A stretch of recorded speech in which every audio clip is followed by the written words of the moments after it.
Stone Brothers Racing Team would no doubt be keeping a very close eye on his progress and be on the radio to Tony Longhurst to tell him to keep the pace up in the Caltex Haviland Ford to prevent that exact scenario from unfolding. Look at the way the Shell Helix Ford moves, the attitude from it across the top of the mountain. What an enthralling contest this has been. Ford and Holden so evenly matched, taking on the worst conditions that Mount Panorama could throw at them.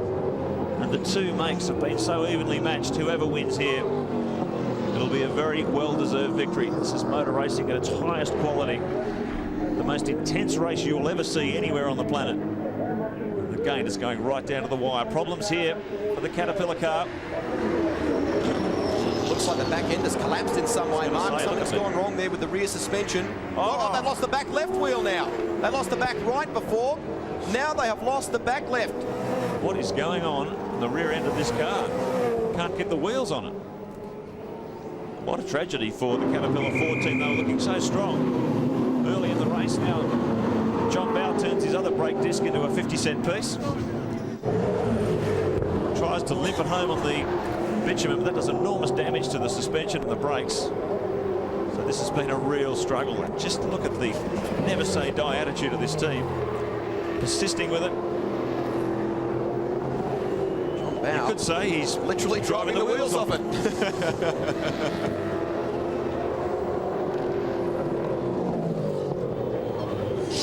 This FAI 1000 race update brought to you by Mitre 10.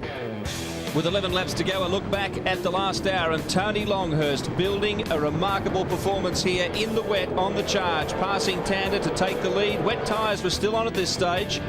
The gamble continued. Murchison, engine problems. A marvellous performance from he and Luke Youlden. They were in 6th place at the time, but out. Scaife moving through the field. The championship still in the offing and keeping close to Garth Tander, the only man who could possibly beat him. Now Jones and Darren Hossack making contact down the mountain. Jones losing his rear view mirror, his external mirror, but not losing his position. He gained one on that manoeuvre. The Shell team pits for the last time. Now this is where they moved to slick tyres as the rain abated and the dry line became wider on Mount Panorama. Longhurst makes the same manoeuvre, but he was in a slightly better position here. He took on tyres and the fuel that he needed. That was the big problem. He didn't have enough fuel to get to the line, but this was a valuable stop and just under 18 seconds. Tander and Murphy also into the pits. Murphy first out, getting a place out of that pit stop because Tander was ahead of him when they went in. Longhurst now back in the lead.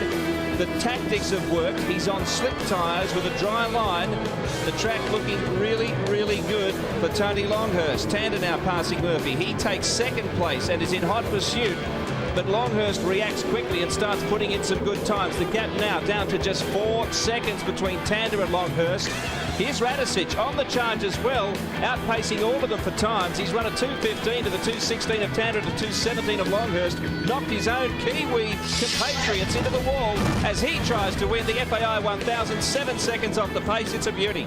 Certainly is. And we can tell you, for the Mark Scaife fans keeping an eye on his championship bid, he's in 7th position. Look. Tony Longhurst has got real dramas here in the Caltex Haviland Ford. The front right is at all the wrong angles. Oh, can you believe this? He was on course to take victory. Front right-hand tyre, the whole wheel assembly. In fact, look at that. Oh. Now, I don't know if that wheel started falling off or he's hit something. We're trying to find a replay for you. Let's have a look at this again. Tony Longhurst. Oh, he's had contact with John Faulkner at the top of the mountain just before they come into Forest Elbow. Now look at the damage on the front of that car. Can you believe that? I can imagine the feeling in the Stone Brothers camp right now. That is a bent front suspension.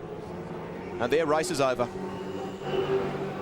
So close, yet so far for Tony Longhurst. I can imagine the depths that this team would be feeling right now. Grant Denyon. Oh, you cannot believe the attitude of the team down here. They're destroyed. There's metal filings falling out of this wheel. It's wobbling all over the shop. There is no way that they're going to be able to get back out there. This is a shocking revelation to the way this race is unfolding, how soul-destroying for this whole entire outfit. It's absolutely gut-wrenching. Look at the mechanics. They've worked so hard. They have put every ounce of effort and expertise and experience into building this car. But as we've seen so many times, a tragedy for one team can turn into triumph for another. And just up the pit lane, look at the reaction of the Shell team. Jason Bright punches the air. He knows that now he is in contention for a win here. Paul Radicic, his teammate, chasing down Garth Tander, the leading Commodore driver, a 6.6 lead when Tony Longhurst went out of the race. Now, even if Garth Tander does take this race out, Mark Skaife, if he finishes where he is, will clinch the Shell Championship Series. He is in 7th position right now, though. This immense fight for the lead of the FAI 1000. 6.6 seconds is the gap between Garth Tander in the Valvoline Cummins Commodore and Paul Radicic, who is on a massive charge in 2nd position in the Shell Helix Ford. Garth Tander will not even be thinking about the Shell Championship Series at the moment. He's got his eyes on the big prize. Victory, his first victory at Mount Panorama. And he's just got to bring it home. This is a classic fight, right to the line. Oh, look at that under brakes. Oh, he's got right out of shape.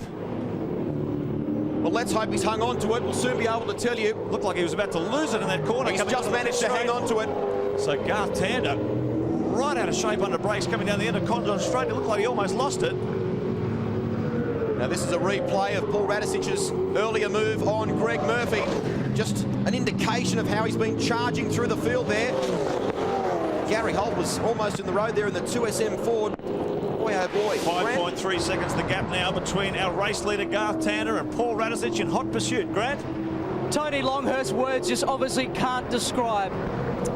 Yeah, I can. You know, Faulkner's car started to pull right. I thought I could go down the inside to turn in the last right-hander before the cutting. Came across, just bang. You had everything right. Your stops were right, your tyres are right, your fuel was right. So close, mate. Yeah, it's heartbreaking. I really wanted to win this race for Caltex, and you know, very, very disappointed. We had it all together. The boys had built a great car. It was going well. I was trying to maintain that 5 to 7 seconds on Tander. But look, you know, that's how easy it's lost. You know, there's hundreds of thousands of dollars worth of effort's gone into this race, and huge amount of effort from all the team, myself, David. It's pretty disappointing. Well, hard luck, mate. I'm so sorry. Over to you, Barry. Yeah, Jason, I can't believe what's going on in this race. What a race, eh? It's just never going to end, I don't think. But you know, Paul's out there doing a fantastic job for Shell Racing at the moment. He's been driving the absolute wheels off it. So you know, fingers crossed we can pull this one off. Certainly is a charger, isn't he? Yeah, mate. He's a certain. Mate, he's just driving the wheels off it, and you know, absolute credit. I'm wrapped to be his teammate. Great. Okay, well, you've done a great job yourself. Thanks, Barry. Well, if you thought Glenn Seaton getting to within 9 laps victory was tragic, how about that? That would match it. Tony Longhurst looking so strong, heading toward victory for Ford. Stone Brothers. And here is the battle now for the lead. It's going right down to the wire. There's problems here. I've been watching this Valvoline car. He is having major handling problems with this.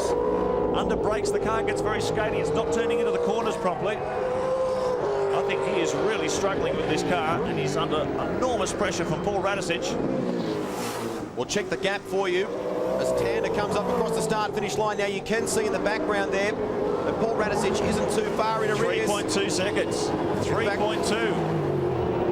So Radicic is tightening his grip. Digging deep in the Shell Helix Ford. This is going to be the best laps he has ever driven in his career if he's going to take the lead here and win this race.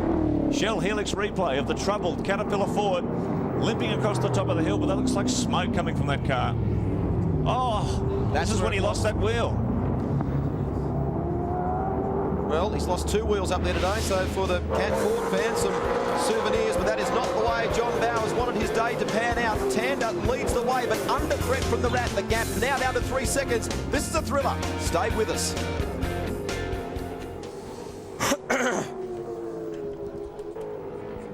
So Tander, what will happen here now? Can he resist and handle the pressure? His car, as Mark mentioned, does seem to be suffering in some way in the latter stages of this race, particularly from a handling standpoint, but all Tander's got to do is just keep his head together. The car could be fine, it's just that Garth is driving it so hard that he's just overstepping the mark on a few occasions.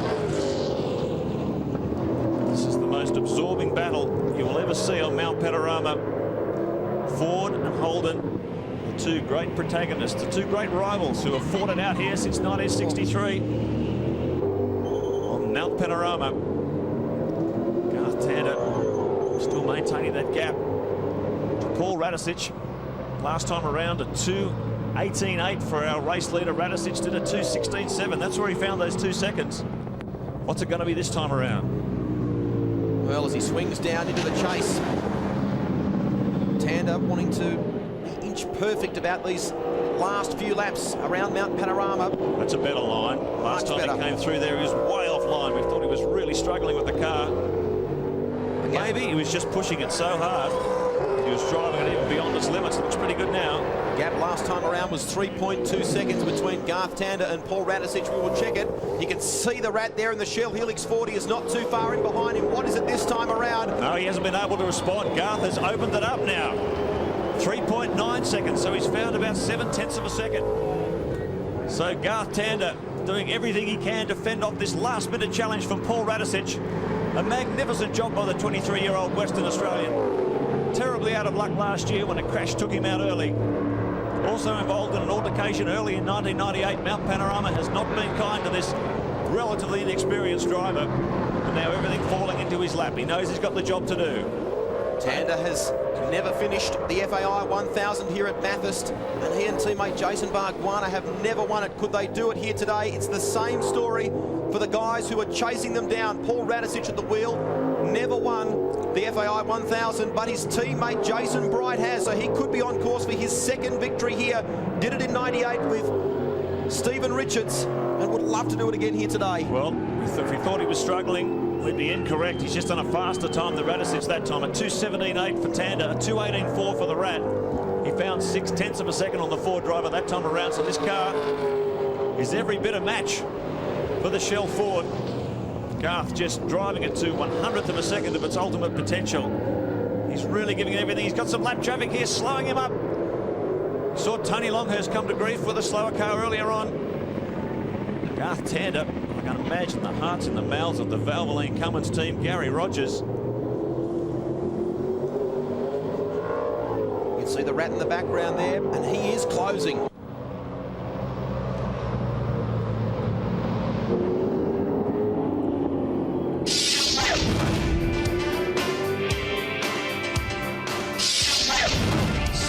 To go for Garth Tander, but Paul Radicic employing that massive straight line speed in the AU Falcon, trying to reel him in for an FAI 1000 victory. They'll be talking about this one for a long, long time, and there is plenty to say.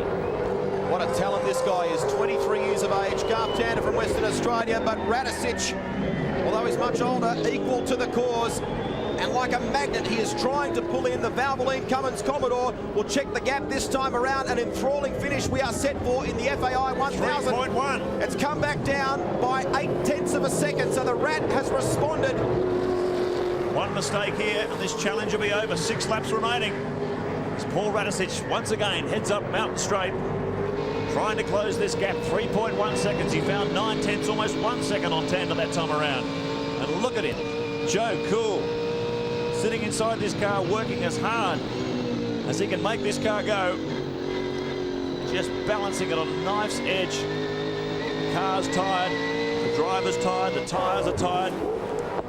It's been a long, hard grind. And right here at the end, this gladiatorial battle. Radicic has got the Valvoline Cummins car in his sights. Can he close the gap? What a nail-biting finish. The FAI 1000, we've seen some beauties in the past. This is an absolute classic. Mark Scaife safely in 6th position at the moment. All he needs to do is bring that Holden Racing Team Commodore home exactly where it is, and he will clinch the Shell Championship Series. But what a thrilling finish we are set for in the FAI 1000. Nice aerial shot there as they come down through the S's. And then the dipper of the gap between Garth Tander and Paul Radicic. Just amazing scenes across from our commentary box on Pit Straight here. This crowd is spellbound. They're watching the big screen. It's mounted above us, behind the pit building. And you can just about hear a pin drop out there. The Ford fans and Holden fans holding their breath. Who is going to win this race? They have flocked here all week despite the inclement weather conditions. It is so muddy in various parts of the circuit, and they have watched every moment of this race today. And why wouldn't you? There's been so many things that have happened, so many incidents. Bit of debris sitting in the middle of the track there. Unfortunately, both drivers being able to miss it. We go on board. Paul Radisich, the 37-year-old New Zealander, originally from Auckland, enormously experienced driver in both open wheelers and touring cars. 2 times winner of the Touring Car World Cup. Also a multiple winner of his home New Zealand Grand Prix and open wheelers. A guy with enormous amount of talent and natural speed. And the gap continues to hover.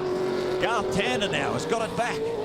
He's found another 3 or 4 tenths that time around to keep the gap at about 3.5 seconds. Crawling.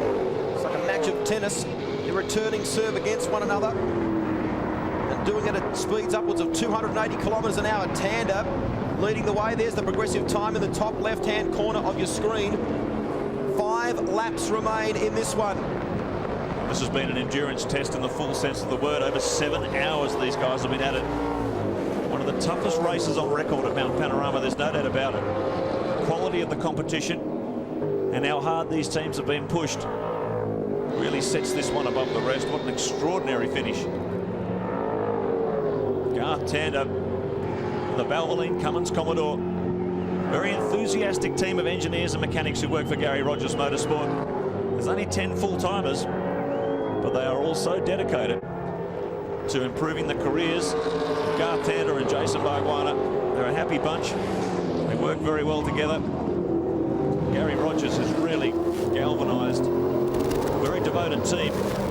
They still operate out of the workshop at the back of his car dealership in Melbourne. And they have really taken the fight up to the Holden Racing team all year. But boy, victory at Bathurst would be the sweetest win of all. Now this one is by no stretch of the imagination in the bag for Garth Tander and Jason Bargwanna, but here's an interesting stat for you. Nobody has ever lost the lead in this race so close to the end. And Garth Tander would be listening to absolutely every sound coming from the Valvoline Cummins Commodore at a time like this. There is some massive piece of debris there in the middle of Conrod Straight just as they swing into the chase. Just to confirm for you, news on the eastern seaboard here in Australia will be at 6 o'clock. That debris there that was in the middle of the circuit is in fact a bumper bar off the back of Brad Jones's Aussie Mail Ford. So Tander comes across the start-finish line. Once again, there's part of the debris. We'll check the gap between he and Paul Radisich once again. And it's gone out now to 3.9 seconds. So Tander is fighting and fighting hard with 4 laps remaining in the FAI 1000. Heading up Mountain Straight once again. There's the gap for you. Let's go to Grant. Well, an extraordinary race has led to some extraordinary things happening in this race. At the end of the day, so far, Jason Bargwanna, you and Garth Tander in the lead. He's pushing hard. Can you think of a better way to spend your Sunday, really? I mean, this is sensational. I mean, it's so close at the moment. What can I say? I mean, I'm nervous as anything, and I'm not doing anything, so... Well, they tell me the history is that no one has actually lost the race when they're leading so close to home. Oh, bugger history. There's a long way to go yet, so... no, I mean, look, he's doing a fantastic job. He's pulling a gap now, so the car's great. It's been great all week. The boys have been working fantastic in the pits. I don't know. Hopefully in about 4 laps' time, I'll know whether we won or not. I know you got your fingers, toes, all sorts of things crossed at the moment. What would it mean to you to win this? Oh, it's a dream come true. I mean, to win Bathurst, I mean, that's what it was all about. So, no, it's good. Only a few laps to go. Over to you, Barry. Yeah, I don't know who looks more nervous, your DJ. Yeah, Dick's handling pretty well. First time out of the car at Bathurst, so, you know, full credit to the Shell guys this weekend. We've had 2 very strong cars and, you know, only a couple of laps to go. That's been a good fight. I just can't imagine how... It's one thing catching, but another thing getting past. Yeah, it's all coming down to traffic at the moment. You know, who gets the best run through the traffic across the top of the mountain, and you know, hopefully we can get a bit better run than what we have been the last couple of laps. I was going to say, it's pretty even though, isn't it? Not a lot in it. Yeah, it is. You know, Garth is out there driving the wheels off his thing too. He almost did his fastest lap of the race, you know, a couple of laps ago. So, you know, it's going to be a tough call for Paul now. Okay, thanks, Joe. Thanks, Barry. In recent years, it's been the young guns who've stood tall on the top of the podium. After the FAI 1000 in '98, it was Jason Bright, the man that Barry was just speaking to with Stephen Richards last year. Stephen Richards again with Greg Murphy in the Wins Commodore. Lap 158, 161. Getting closer all the time. 3 laps remaining for our race leader, Garth Tander. He's managed to fight off this concerted attack from Paul Radisich. 3.9 seconds the gap. It's remained static, so Radisich has not been able to respond to Garth Tander's extra effort on that last lap. The gap maintaining the same, a 2:16.42 for Tander, a 2:16.46, barely 4/100ths of a second difference in their lap times over 6.2 kilometres. In 1996, Craig Lowndes became the youngest driver ever to win this race at age 22. If Garth Tander manages to guide this Valvoline Cummins Commodore to victory, he will become the second youngest driver at just 23 years of age to do so. Valvoline Cummins team sitting very nervously in pit lane at the moment, and so are the DJR squad, and it's by no stretch of the imagination over either as far as third position is concerned. Just 1.3 seconds separating Greg Murphy and Stephen Johnson in that battle for third.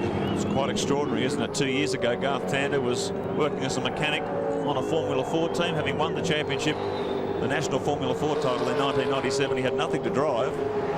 This enormously talented driver was twiddling spanners for the Formula 4 team. It was only when Gary Rogers gave him this opportunity that Tander was able to blossom and show his true potential. He had a rough beginning. He got caught up in a number of incidents. They thought he was a bit of a wild child, but he matured very, very quickly.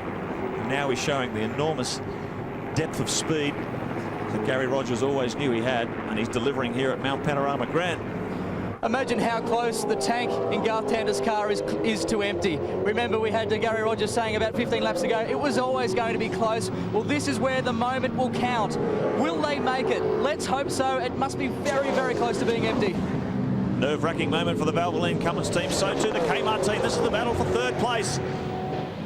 Shell team, Stephen Johnson driving the Shell 17 car. He took over from his father. This year, he's had a lacklustre season by his own admission, but now he's really got his act together at Mount Panorama and producing the speed we've seen from Stephen in previous years. He's been outstanding today. 2 laps remaining for our race leader. 13 kilometres of racing to go for the Valvoline Cummins driver. He will take victory. 4.1 seconds. The lead gap has pumped out even more, so Garth Tander looks like he may have broken the back of the Shell Ford Challenge here. Only 2 laps remaining. Heading up Mountain Straight, you're riding with Greg Murphy now, having a look in the mirrors to see just how far in behind him Stephen Johnson is in that Shell Helix Ford. He's so close. They swing it into Speed Stick Bend. Junior Johnson desperate to try and get onto the podium. Murphy doing absolutely everything he can to prevent him from taking it away. Got lap traffic to negotiate too. They come off toward the mountain. Everyone must be so exhausted. It's been a very demanding day for everyone. Drivers, pit crew, team managers, statisticians. Working overtime. It's been one of those days. What a magnificent event. There's problems here for the Aussie male Falcon. It looks like he's lost his front left wheel. And apparently, that bit of debris sitting in the middle of Conrod Straits, it's rear bumper, yeah. So he dropped that there a few laps ago. So the Aussie male Falcon, they're going to try and limp it home, but he's in all sorts of trouble. Not sure if he can negotiate that turn. Brad Jones in 8th position. This is just a year that I think Brad Jones would rather close the chapter on and put it completely behind him. He's enjoyed could say that. So much success in other categories, and he really expected to do quite well here. It's been a massive learning curve for this team, and they are the first to admit that in the Aussie male Ford. Limping it back to the pits. That damage to the front left. Heartbreaking stuff, but what a heartbreaking afternoon it has been here for lots of teams at Mount Panorama. Tony Longhurst, in what seemed like certain victory, missing out. The last lap board will be shown this time around for Garth Tander. So he is on course to take it out in the Valvoline Cummins Commodore. He and teammate Jason Bargwana. He would be hearing absolutely everything inside that car right now. Every noise and weird engine sound that he may even think is some sort of problem would be playing right on his mind, and all he's got to do is just keep his head together and guide it home. There's Gary Rogers standing on pit wall. The crowd will be waiting for Garth Tander. There's the gap back to Paul Radisich. It's quite sizable now, 5.1 seconds. So GT, all he has to do is guide it home and victory in the FAI 1000 will be his. A scintillating battle for third position, which is going to go right down to the finish line. Greg Murphy just holding out Stephen Johnson as they swing it up into the Ford cutting for the final time and across the top of the mountain. Listen to the crowd across the top.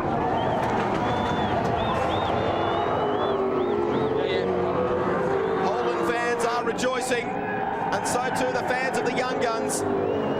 Garth Tander and Jason Bargwanna, this is their moment, and the moment for the Gary Rogers Motorsport team into the S's for the final time. As we mentioned before, Garth will be the second youngest driver to win this race behind Craig Lowndes, who did it in 1996 out of Forest Elbow for the last time in the Valvoline Cummins Commodore. What a marvellous race it has been for these two guys. Hasn't been the best of years for Bargwanna. He took victory at the Winton round of the championship, which gave him a bit more hope. Tander has been in title contention for most of the season, except for that rotten round of the GMC 400. He would have been perhaps a lot closer to Mark Skaife. Stephen Johnson still sits in fourth position in behind Greg Murphy, and he's finished fourth here twice before. Underneath the Dunlop Bridge for the last time for Garth Tander, his maiden victory in the FAI 1000 awaits. So too for Jason Bargwanna. Holden conquer the mountain once again. Jason Bargwanna and Garth Tander take out the FAI 1000. Their maiden victory. Well done to the Gary Rogers Motorsport operation.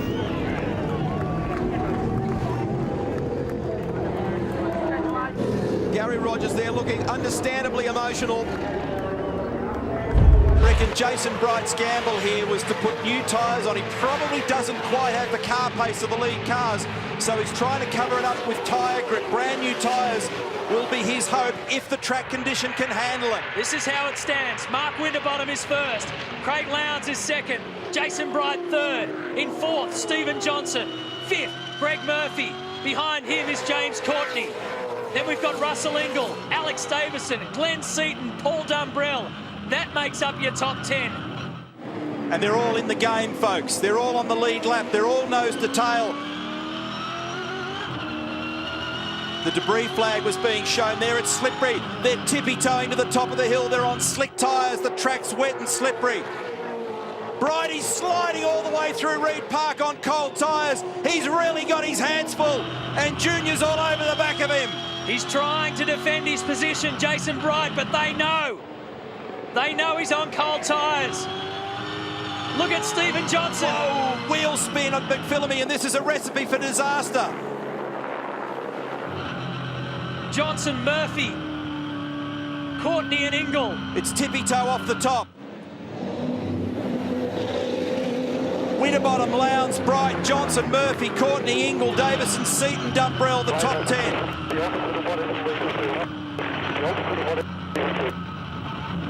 Jason Bright couldn't make it out. He's going to be passed here. He's wide. It was a slow exit.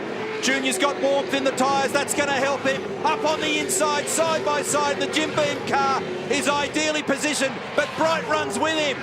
He's got track position for the right-hander at the chase. Amazingly gutsy. Johnson goes deep, really deep into the chase. He gets that spot off Jason Bright. Oh, something's gone off at our race leader. Race leader, Winterbottom off the road, drops a spot. Steady on, it's okay, mate. That puts Craig Lowndes in the race lead. They all go firing past Mark Winterbottom. And the Dick Johnson Racing team were winners out of that as well. Stephen Johnson now comes around and muscles Bright out of the way for second place. Murphy wants a piece of it. Courtney's in the battle as well. What a fascinating finish to this race. 13 laps to go.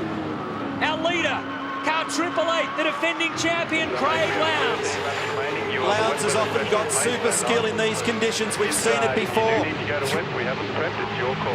Wets are there if they need them. But Bridie really suffering on those cold tyres. Lowndes, Stephen Johnson, Greg Murphy. Look at this pack. That was the gap as they head up the mountain. Johnson has had this car in the wall before the shootout. The DJR crew have pieced it all back together and they've fought their way back into spot, and now Winterbottom still sliding around. Contact with James Courtney. He's down in 12th and he's got huge traffic problems to deal with, but Scaife was massively quicker than everybody on that lap. And he's in the train. We waited and waited and waited for this race to explode. And now it has. It's all opened up and right into the wall big time. That was a huge impact. He's managed to bounce back, but his day's done. He is out of the picture. So is Russell Ingall. And one of the HRT cars there, Ingall off at McPhillamy. I think that could have been Mark Scaife in too. I'll confirm it for you. It's diabolical up there. You've got to pay Marks for having a go, but Cold Tyres have cruelled the day for this bloke and his teammate Adam Macro. They were so close. Okay, mate, there's a safety car out. We need to get you into pit lane as soon as possible. So close. They came in and took a gamble and it didn't work. It was a big impact. And Scaife is the other car involved, but separate incidents. I just saw him shoot off to the left of our screen and went wham into the side of the wall. Watch the leader, huge moment through the chase. 300 kilometres an hour, surfs out the other side, almost rolls the Castrol forward, gathers it up, drops a bunch of spots. The race has gone off. And not for the first time, Craig Lowndes had to take evasive action at the end of the chase. This was his view of it. Look at Winterbottom goes off. By now, he is soaring through the air and somehow staying on the ground at the end of it. He'll come into picture again. Wham! That is out of control. How's your heart rate? A little bit lower, I reckon, than Mark Winterbottom's. That was the race lead. Going down, he caught the edge there. Oh, man, that's scary. That is really scary, and so is this. Second time that Lowndes has been involved in something like that today. This will unfold for car 25 up the top here. You'll see it. Oh, they both went in. So to have something on the track there, and then Scaife as well, they all go in at exactly the same spot. Sparks fly. See the wheel light up against the concrete. The impact was already taken care of there by the Fujitsu car. Ingall, Scaife and Bright, massive experience and knowledge there, and all caught by the conditions. Watch this. He'll lose it here. Slam. Another car's already gone off in front of him into the wall. And set the tone for the weekend to slip up when they had the crunch mid-weekend. But I tell you, he's got some pace at the moment. He's sweating on Lowndes. He's not afraid to go deep on Lowndes either. He's on Lowndes' right. The final turn. Someone's whacking into Glenn's seat. And Junior's got to run. He'll get up the inside. This will be a pass for the lead. Along pit straight we go. A big lock-up for Craig Lowndes. That will put Stephen Johnson in the race lead.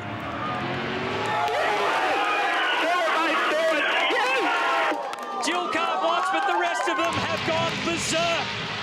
But it's now Lowndes comes back up and fights it again. Side by side up Mountain Straight. This is so gutsy. James Courtney has gone into third. So he's got past Murphy. What happened to Greg? 8 laps left. Courtney's coming. He's in this too. What a nail biter. Hard to know where to look next. There's Simonson, there's Davison. Johnson leads the race. Looking down the top 10, Greg Ritter, 10th at the moment, and the fastest of everybody out there by quite a margin. But can he climb through them? That's the margin, first to second at the top of the hill. Stephen Johnson, Craig Lowndes, James Courtney, Greg Murphy. Forward, forward, forward.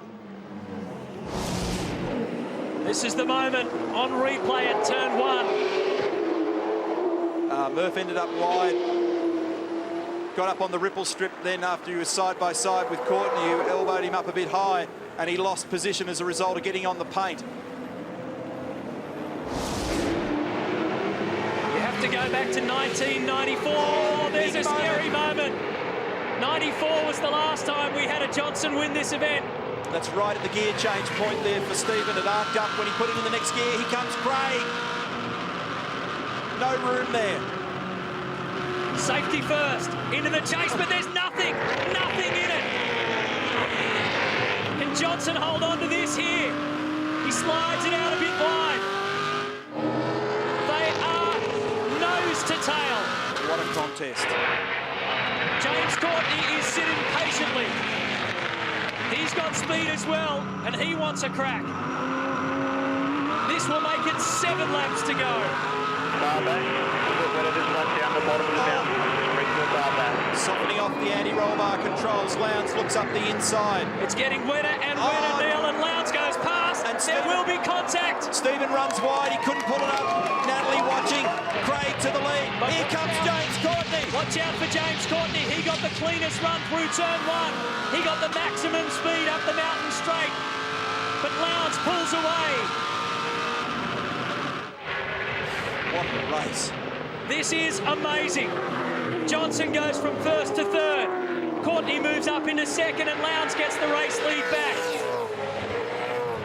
They can't find Dick Johnson at the moment. He's not in the pit. I don't think he can cope. It's been a very, very tough year. Couple of years, really, for Dick Johnson Racing.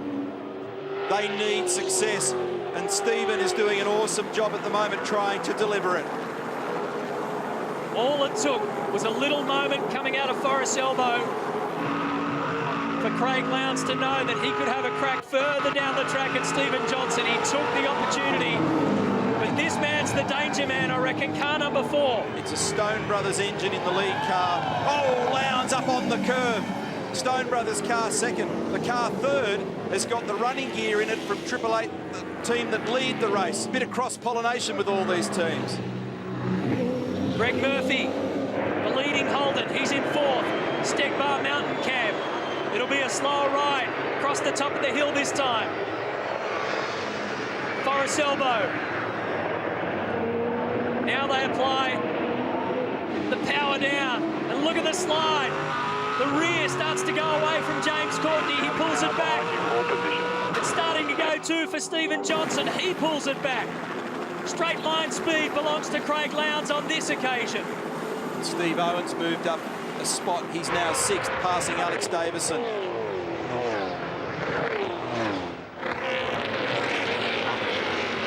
Oh, someone's right on the edge of the road there, tippy-toeing. I reckon that was Bargwana in the WOW entry in 8th. Yes, and in a bit of strife. Greg Ritter takes that position off him. Alex Davison, the other DJR car. This will make it 6 laps to go. Greg Ritter, the reason for the pace for Ritter is he's on wets. He's on wets. He can charge through these blokes at the moment. He's doing it. You'll see him come into shot. Lowndes, Courtney, Johnson, Murphy, Simonson, Owen. There he is, Greg Ritter on wets. I figured that somebody had to take a punt, nothing to lose. What sort of lap time's he done? He did a 2:29, and he was a second faster than Craig Lowndes.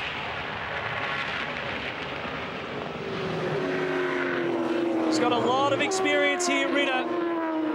This is his 9th start, and he's been as high as 4th. This will show us how Craig Lowndes got that lead back off Stephen Johnson. You want to know how wet it is? Look, they're both absolutely at the limit of their braking. Adhesion at the end there. Little bump and grind, slide up onto the curb. Craig glimpses the mirrors to see what's going on. Left, right, where are they? Eyes like dish pans. Adrian Burgess, team manager. Will Davison having heart failure there at the moment. He's not the only one, Cromley. This is an extraordinary motor race.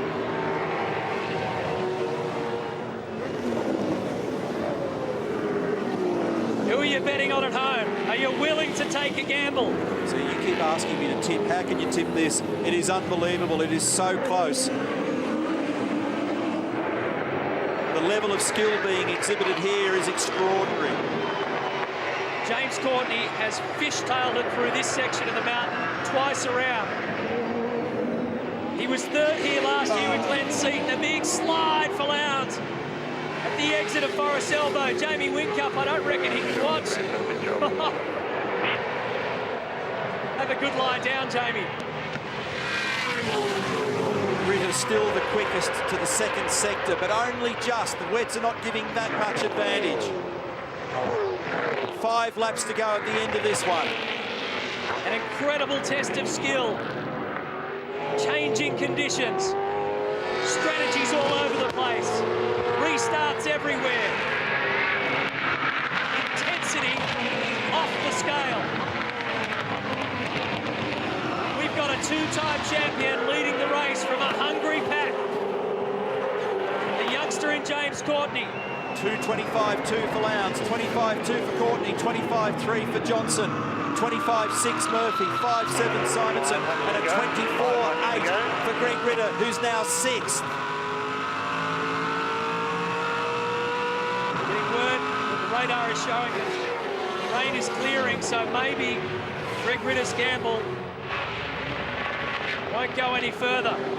But he's certainly in the picture. They all are. There's Murphy, there's Simonson. There's Greg Ritter, car 34. Steve Owen, Alex Davison, car 8, Jason Bargwanna. Right behind him is Glenn Seaton. Make the point that Mark Winterbottom is 12th at the moment because our focus was with them for a large portion of the day. Let's not forget the great performance, but how heartbreaking to be out of this key battle. There's a dry line appearing up the top of the mountain. I reckon the fans up there hold their breath every time they go past, because absolutely anything could happen. 4.5 laps to go. James was in trouble then. He was having trouble turning the thing over the top of the hill. Lowndes skating as well. Concrete on either side. Elevation drop is a killer. Trying to control this car, these cars, takes everything you've got. Doing a great job, Craig. Great job. Watch out for those painted lines, mate. Mark Dutton on the radio, engineered for the 888 car. Same message being given to Alan Simonson, 5th at the moment. He's got Greg Ritter coming.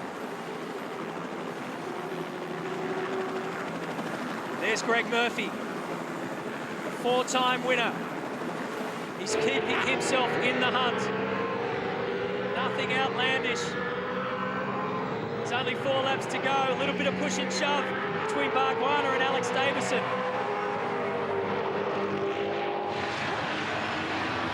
That's position 8 and 9. 21.1 for Lowndes, a 21.8 for Courtney, 21.9 for Johnson, 22 even Murphy, 21.6 Simonson, and a 22.4 for Ritter. It's the first time the tables have gone the other way. So the wets are beginning to hurt. Track is certainly drying out. The battle scars are all over these cars. The wets in these conditions begin to wriggle. The tread face starts to walk around. The tyre flops from side to side. It's a bit of an uncomfortable feeling. Now they're starting to stretch out a bit.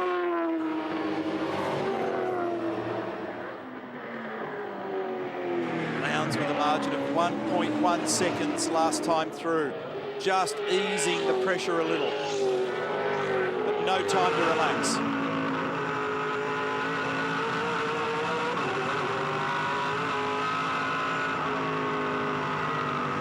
Our last back-to-back winners, Greg Murphy and Rick Kelly in 03-04.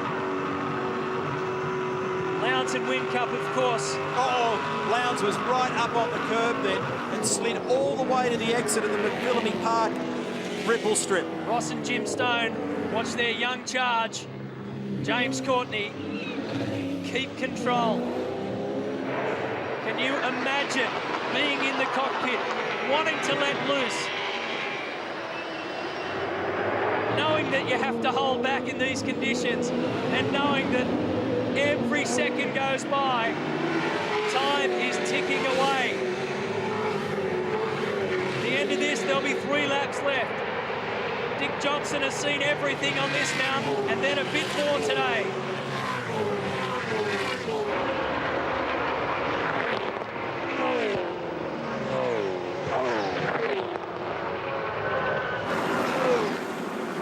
goes our race leader, Craig Lowndes.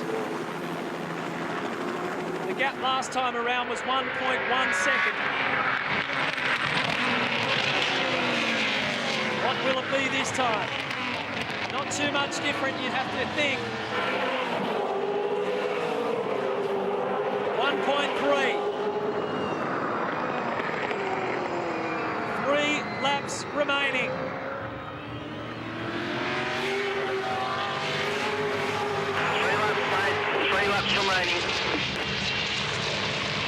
It has all come down to control.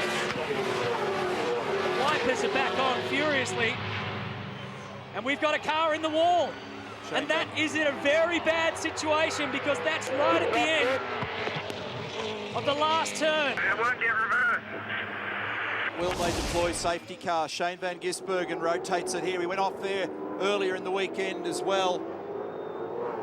20th position when he went off the road. What does the race director do? Well, they're certainly not howling down there. I reckon he'll leave it there. Tim Schenken doesn't like to deploy the safety car late in the race. The cars are not at full tilt in any case. And we heard a report that there may be some kind of a fuel issue for Courtney. When did he last stop? It was lap 131.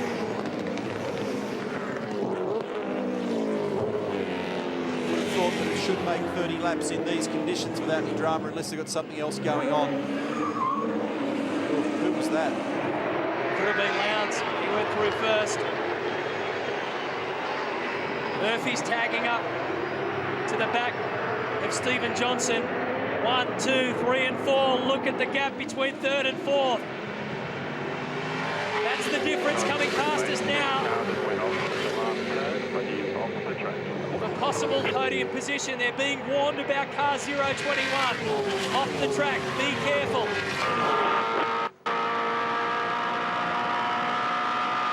Still big time speed through the chase. Still a bit of rain on the screen here. That might be good news for Ritter. Still sixth. Still level pegging with those on slicks. Maybe a tenth or two slower, just.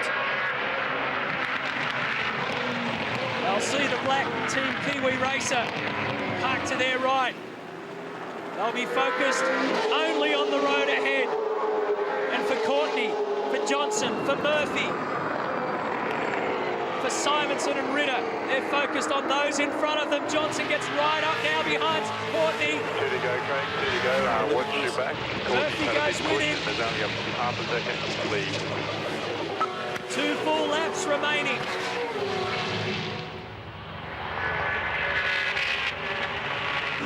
We've ridden every amazing bump, every curve.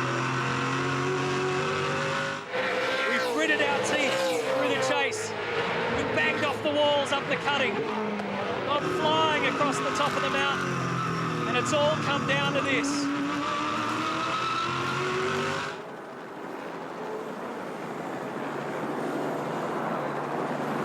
Clearly, Greg Murphy has something in the tank left to have a shot at Stephen Johnson. He keeps crawling up the back of car 17, Courtney. Well, it's a seesaw, you know. Oh, who was that? Was that Courtney? Has a big tank slapper in McPhilly. That was Courtney, and you watch Johnson pounce on that. It's just enough to bring him back. That gap was starting to pull away and pull away. The dry line right on the right-hand side of that circuit, through the dipper. The problem at the moment, Matty, is that if you do have a crack at someone, you're going to have to come out of that groove on the track that's beginning to appear. So when you do that, there'll be no grip at all. And Stephen has to run defensive into Forrest's elbow. Big spin from Greg Murphy. Big wheel spin. It's all or nothing now. You'd be prepared to risk it and bin it if you had to. Just gas it up and see what you get. Third, fourth. Murph won't mind. If it can vault him up the order, he'll take the punt. The front of this train, we got a 2-time winner. The back of it there in fourth position, we got a 4-time winner. In between, 2 young guys who really want to get that top spot on the podium. They've fought and fought the whole way. This will be the final lap. James, last lap, mate. 1 lap to go in the Super G Auto Bathurst 1000. Can you believe what has transpired? Nice and smooth, buddy. Especially in the last 30 minutes.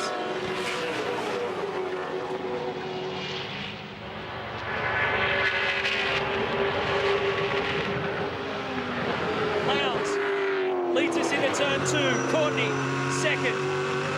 We're looking out of James's car onto Stephen Johnson.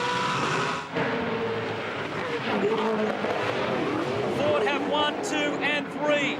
Can Greg Murphy break that chain? Ritter actually lost a spot. Owens climbed up over him, but look at this. The lights are ablaze for Greg Murphy. He's all over the back of Stephen Johnson at the top of the hill. 2/3 of a lap to run for these guys. Lowndes has kicked clear, then James Courtney, then Stephen Johnson, and Greg Murphy trying to hold up the Holden flag.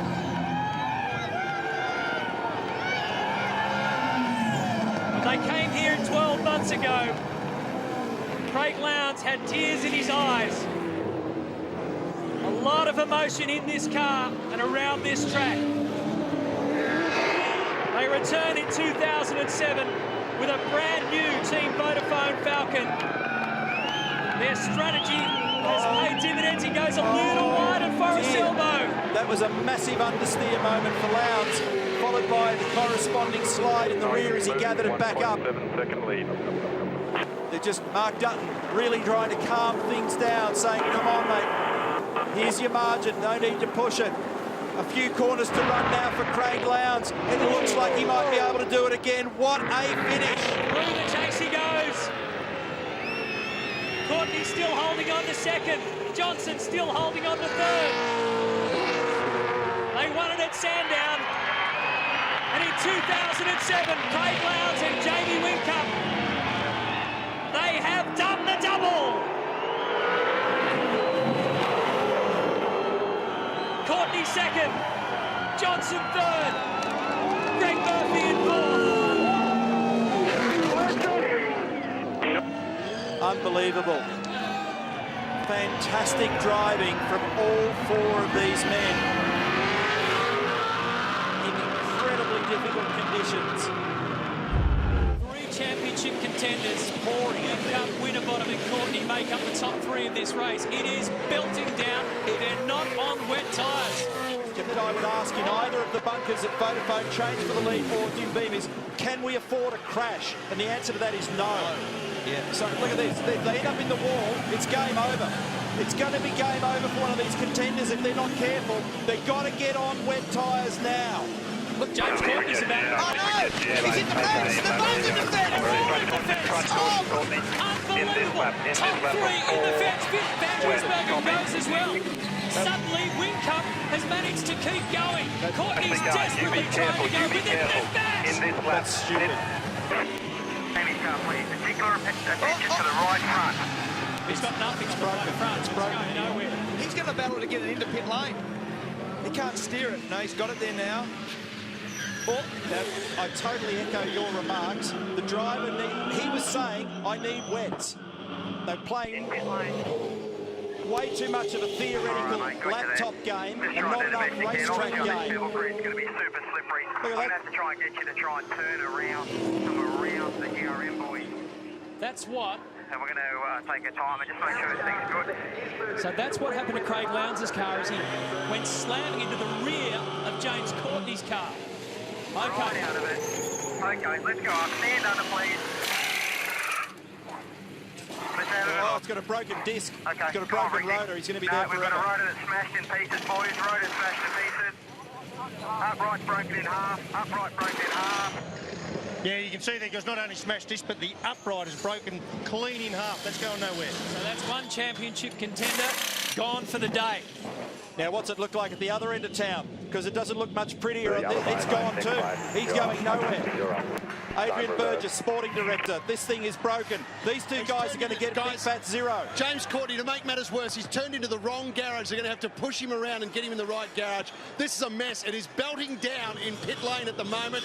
It couldn't get any worse. Guys, where is Winterbottom? Because if these blokes score zeros, Winterbottom you're going to have to focus on here because he could grab points. He's down in 13th. What's the state of his car?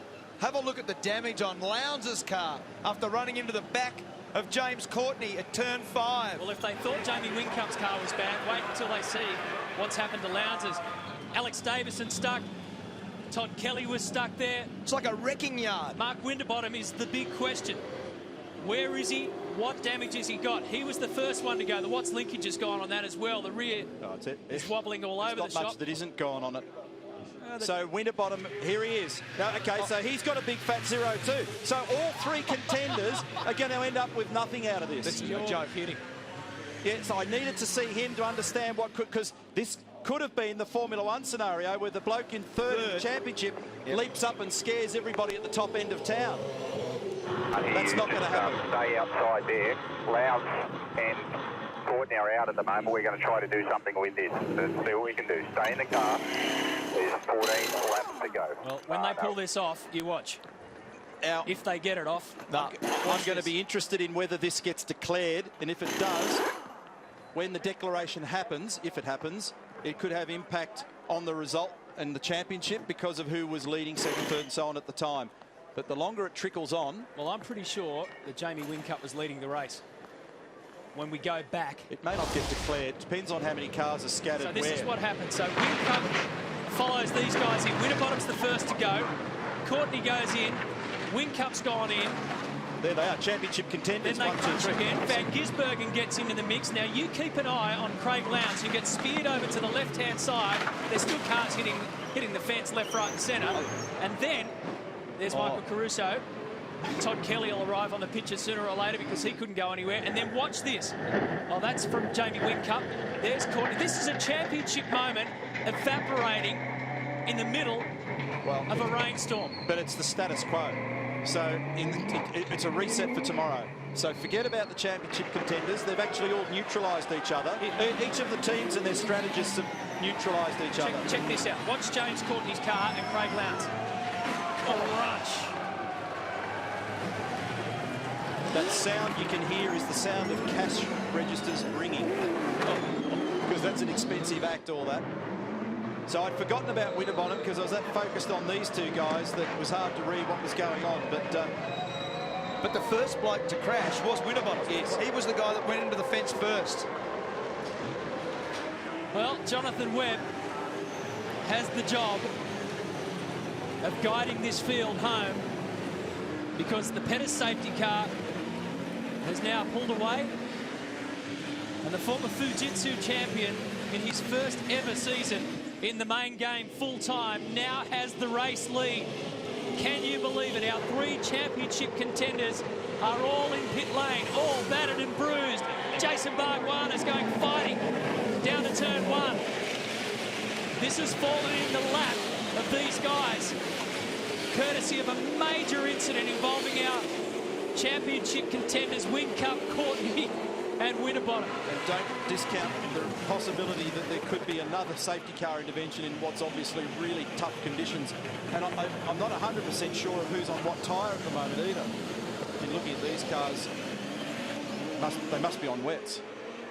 There's a couple that don't look like they are. Well, these blokes do. Yeah. Well, either way, this is the spot. Either way, gents, they're not going to make the 74-lap race distance. There's probably about 4 laps to go. Jason Bright there in third. There's Stephen Johnson. Paul Dumbrell. I mean, just 5 or 10 minutes ago, these guys were battling mid-pack. Now they're going for a race win. Jason Bargwanna has always been big slide coming out of turn 8 for Jason Bargwanna. He's always been good in the wet. Yes.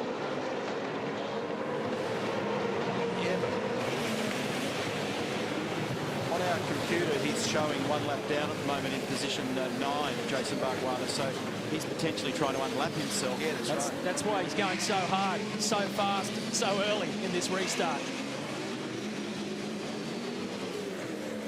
So the guys on the lead lap, Webb, Bright, Johnson, Rick Kelly, Coulthard, Lee Holdsworth, who started from pole, and Andrew Thompson.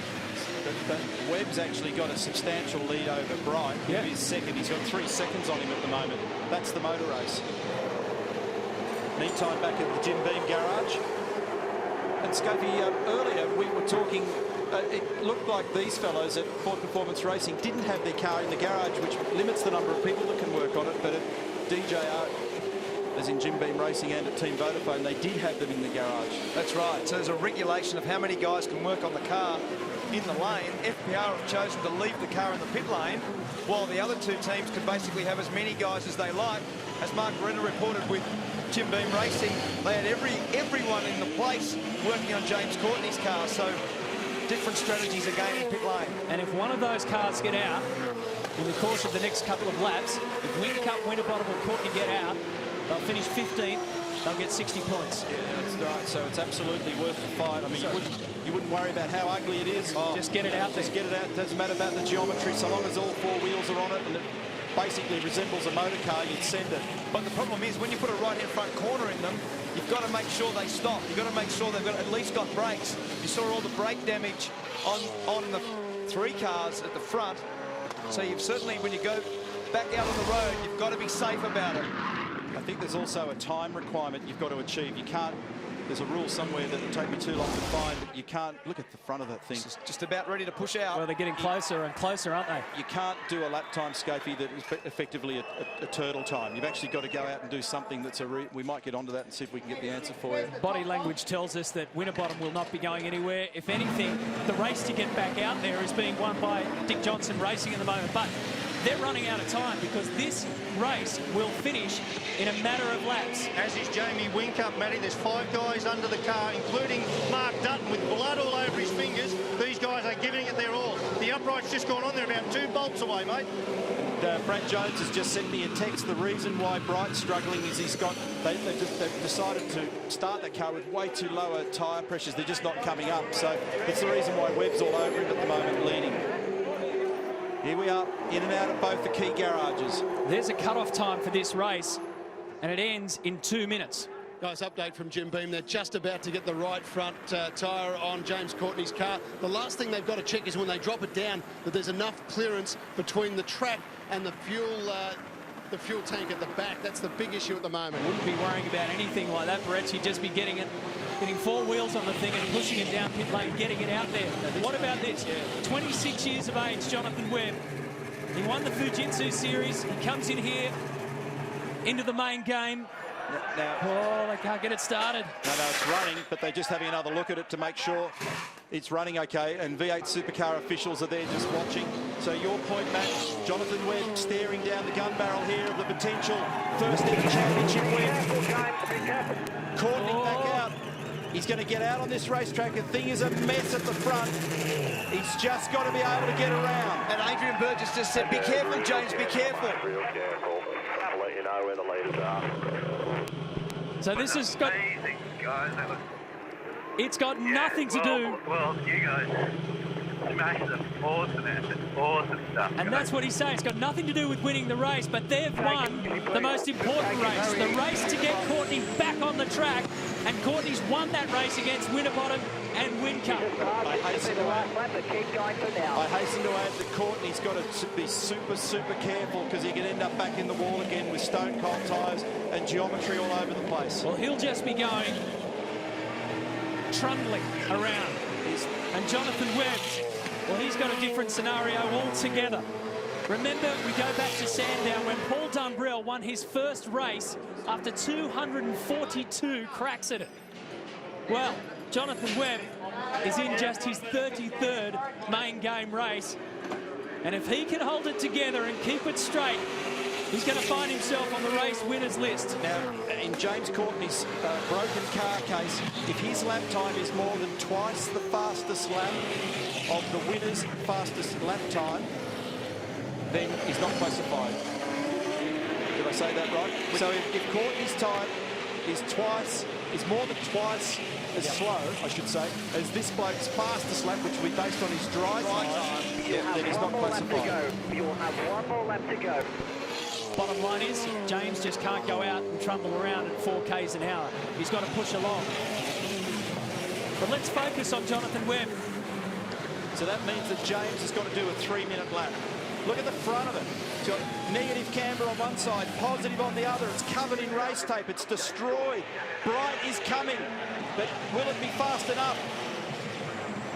Bright is closing now that he's got some temperature up. Webb started in 21st. Remember, this car is out of the Dick Johnson Racing stable. Yeah, at the moment. So they've had it all thrown at them, DJR, this weekend, but Bright is certainly coming.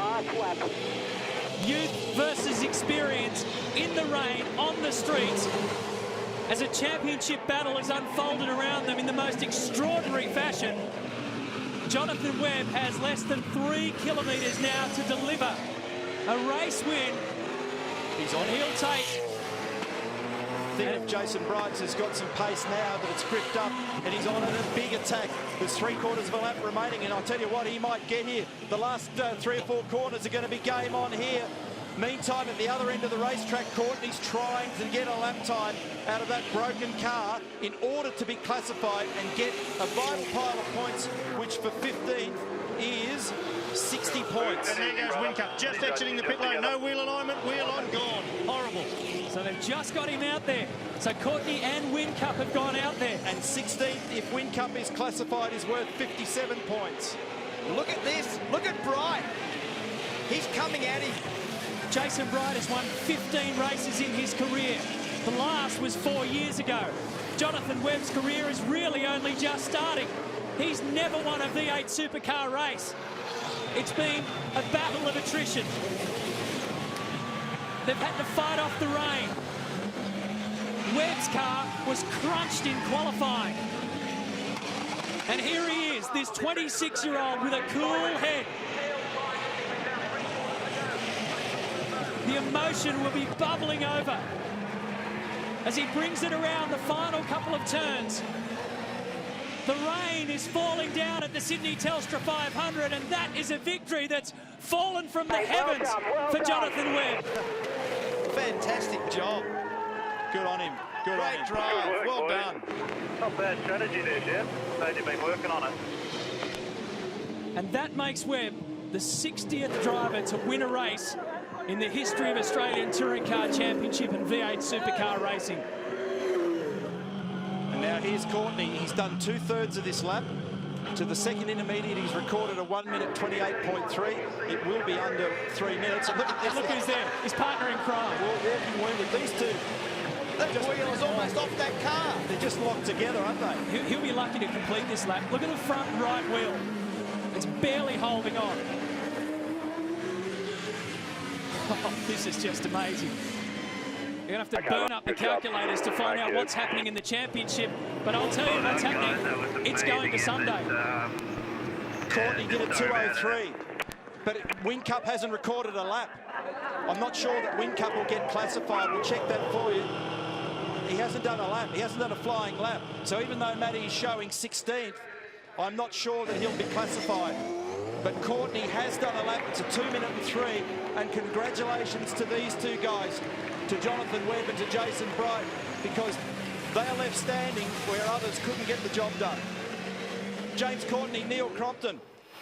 Unbelievable day, mate. You've been classified as 15th, which is worth 60 points to you. Your thoughts? Yeah, look, guys, it was pretty chaotic. Just as we come down there, everyone just started aquaplaning. So it's you know, everyone was passengers, but my guys did an amazing job. And congrats to Webby. He's he's done a great job this year. Obviously, James, it was incredibly treacherous there. Were you flinching and considering getting onto wets early, or do you think you still made the right call, you guys? Oh, look, when we come over the line that time, the last time we went through there, it wasn't as wet as what it was when we arrived there. So, you know, it's a tough call, and I reckon we made the right one at the time. But, you know, hindsight, we probably should have stopped and put the wets on then. But, you know, that's the way it is. Well done, mate. At least you've been classified according to our numbers, and we'll look forward to tomorrow. So I've been crunching some numbers. Yes. If James Courtney, he finishes with 60 points out of today, And if Jamie Whincup is not classified, James will have a 113-point lead going into the final race. Jamie Whincup, you got me? Yeah, Matty, how are you? Oh, I'm feeling pretty good. How are you travelling? Hey, disappointed, mate. It's really tough conditions out here, and I was having an argument with myself. One half was telling me to pit, the other was saying keep going. I wish I had a pit now. Yeah, Jamie, we were saying the same thing, Neil and I. It's one of those ones where you've got to go with your intuition sometimes, don't you? And I heard you say on the radio to Mark Dutton, we really should be in. So it's one of those ones, I mean, all three of you had no grip there at turn 5. It was an incredible incident, wasn't it? Unbelievable, Scafie. It's one of those ones where we aquaplaned about 100 metres for the corner, and literally, mate, just hanging on. There's nothing we could do. But anyway, it's a bit of a battle in the pits there. Unfortunately, we come second, but we're still in it for tomorrow. Mate, well done. Great drive. It was a really good drive in the dry. It was fantastic. Thanks, mate. Well, it's game on for tomorrow. We need to check with the officials to see who was classified and who wasn't. But Jonathan Webb, at the end of all of this, has scored a victory in car 19 in the Falcon out of Dick Johnson Racing. Bright and Rick Kelly make up the podium. And midfield is where we find all the action. So it's that simple, folks. We just need to find out if Jamie Whincup has been classified. If he has, he's a lot closer to James Courtney than he thinks. But this is the man of the moment. Young Jonathan Webb. Well, as you can see, the volatility and the competition of this sport, it's always heightened when there are regulations and things like we've seen roll out today. Again, we've never had a suspended race at the Clipsal 500.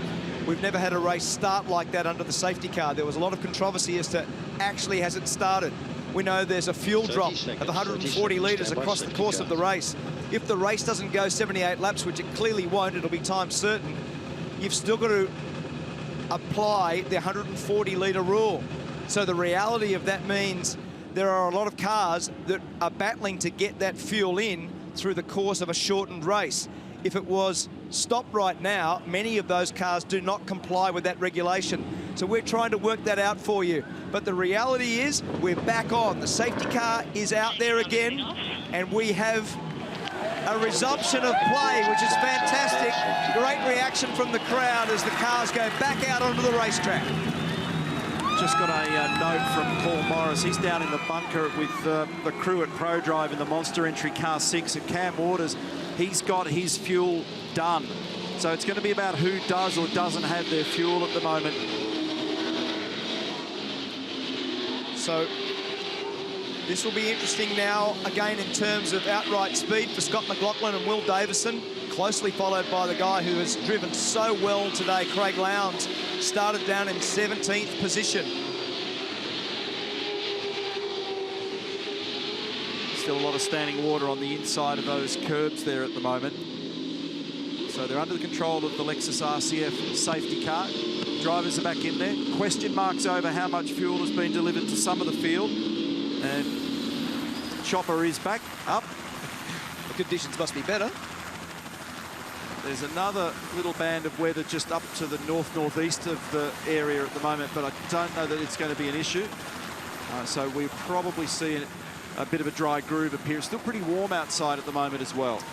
And the best guide that we can give you on not complying with the 140-litre fuel drop is Richard Holway saying to Scott McLaughlin that there will be a 30-second penalty if we don't comply. So Scott McLaughlin's currently leading. He hasn't got the full fuel load in accordance with the regulation. So there are guys in the field that have, which you pointed out.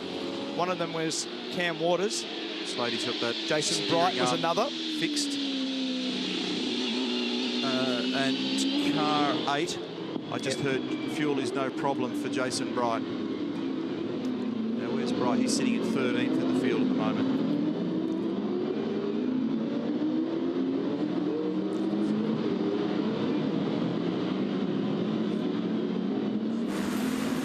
Brighter scenes in Adelaide now. Still going to have to be very careful managing the risk of what it looks like on the inside of several of these corners around here. Turn 11, only 10 or 15 minutes ago, was a swimming pool. And from our best reckoning, Neil, the cars that we think have got the 140-litre fuel drop done, cars 6, Cam Waters, Garth Tander car 2, Jason Bright car 8, and 222 Nick Percat. And all these guys are coming in to do exactly what we've just spoken about, get more fuel. So it seems a little crazy because the race is effectively shortened, that you've still got to comply with a 140 litre fuel drop when it's not a 78 lap race. We are waiting now. We're on lap 44 right now. We've got 7 minutes remaining to a time certain finish. Double stacking for both the Kelly brothers. Painfully slow for Todd. Van Gisbergen is in here, car number 97 as well for Red Bull Racing Australia in the hole. So time certain finish at 18 minutes past 5 o'clock local summer time.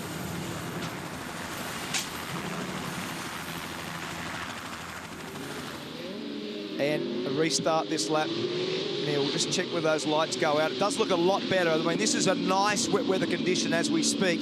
A lot of that water that we saw as rivers, a lot of the standing water has now evaporated enough to make the race track itself safe to play, which, again, in terms of safety, you've got to give credit to the officials and the race director to make a call on this.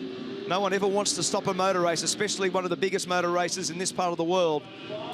But as you can see, car lights out, car 33 to maintain speed. Sensible conditions and lights out for the safety cars. So let's get on with business. To underscore how difficult it is to keep up with some of these rules, and there's clearly a hole in the communication of this at the moment. I've had one team owner, who shall remain nameless, send a text to me saying, what are the rules in relation to the fuel going in? I mean, that's makes no sense.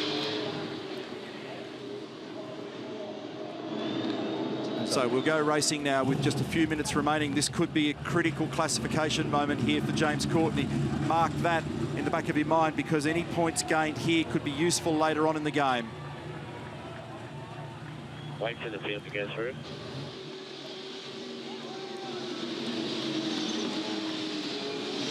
And car number 19 boxed this lap, Will Davison. So they're bringing him in for fuel out of second position. So there goes a podium. I'm pretty sure that that's what I heard on the radio. So watch for Will Davison in the Techno Darrell Lee Sticks entry here. This is looking good for Nick Percat. And he does peel off.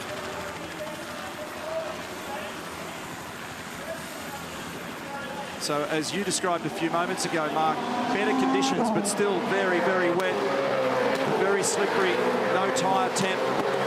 It's McLaughlin, it's Lowndes, it's Percat. I can't give you accurate estimates on where they're at or they're not with their fuel. Look at Lowndes skating all the way up Wakefield Street here, and it's mirror shiny down there at the moment on that racetrack. So Pitt Straight didn't look too bad. Wakefield Street looks awful. And as I said from our reckoning before, of the front cars, the guys that have wheeled out at the restart, 222 Nick Percat looks like, from our numbers, now we may be wrong, let's not have our house on that one, but at the moment it looks like Percat is the man who actually has the most amount of fuel on board to comply with the regulation, and he's currently in third position on track. Look how slippery it is through there. Just got to be conservative. Sideways there for Van Gisbergen.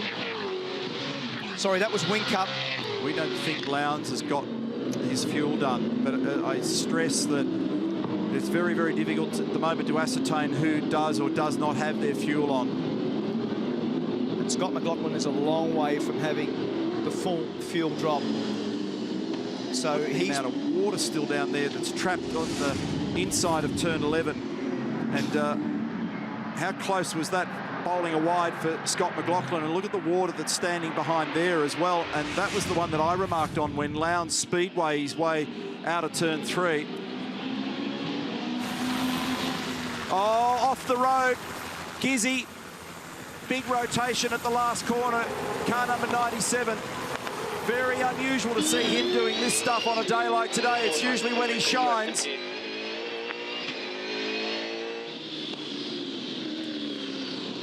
So I wish we could tell you what the penalty is, because if it was 30 seconds, you'd stay out. Because it'd be more than 30 seconds to come in, do the stop, and go back out again. So if you're using the gamesmanship scenario, this is on board now with Van Gisbergen. This is turn 13. Oh, gone. Gyration. So he's got it. Grabbed the gear, dipped the clutch, fed it back into first gear while it was rotating. It was on the curb. He couldn't see the curb. He sat on top of it. No grip on those painted curbs. Around it goes. And while all that was going on, he's got full opposite lock going. He's dipped the clutch. He's feeding it gears. He's ready to pop it out the other side and drive away. He's 15th. Here's his teammate, Craig Lowndes. He's second. Question mark fuel. 1 second margin between McLaughlin and Lowndes. 3.5 seconds from the lead, Percat car number 222, allegedly with all fuel delivered. He might be on for a win in the race. He's already been a Bathurst 1000 winner.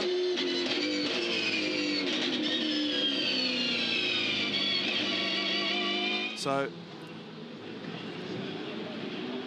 I just heard a box this lap for another car.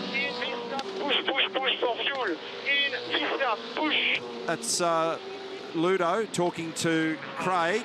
Push in for fuel. So Wincup's in.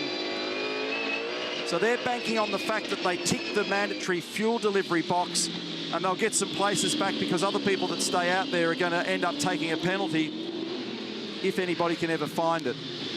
But it's interesting. I think Ludo's actually saying to Craig, push for fuel, which means just use a bucket load of wheel spin, the whole thing. Just use as much fuel up as you can because you need to have space to put the amount of fuel in that you've got to comply with.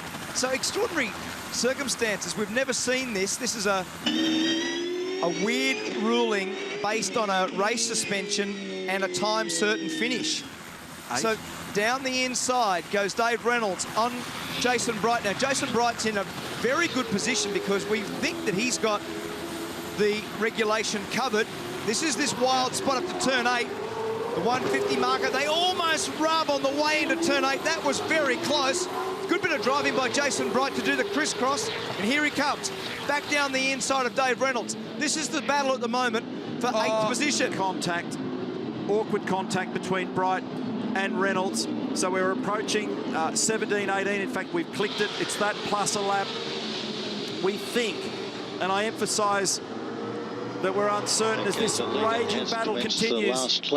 This is the last lap. Confirmation from race control that Percat's in the box seat and Caruso is in second place, and we think that Tander's in third based on the fuel. I'm sure that I heard Ludo say box this lap, and that's what he's done, Lowndes, because they're trying to make sure that box is ticked. So Nick Percat to the lead of the motor race for Lucas Dumbrell Motorsport. He's had one career win in V8 Supercar competition. It was a big one with Garth Tander. He did it at Bathurst in 2011. At the moment, we think that Michael Caruso, who's sitting 4th on the road, is actually second corrected when you deal with the fuel issue. But what a turnaround this would be for Dumbrell and also for SP Tools if they can pull this off.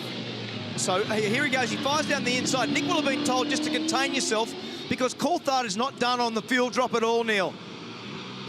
So he's going to come in. Coulthard's got to come in. So Nick Percat currently leading an extraordinary motor race. The 27-year-old from Adelaide. His dad used to work at the Holden plant. Great history in this town. He's got margin. He doesn't need to get tangled up because even if he is racing Fabian, it'd be a strong result one way or the other. So turn 11 now, which is completely awash. He had problems yesterday when the bonnet flicked up on this car, and then they had an electrical drama. They've had some engine issues through the weekend with both the cars, but we think that Percat has done the job. He's under assault at the moment from Fabian. Crowd rises for what's been the wildest of wild days. The Clipsal 500 winner of 2016 is Nick Percat.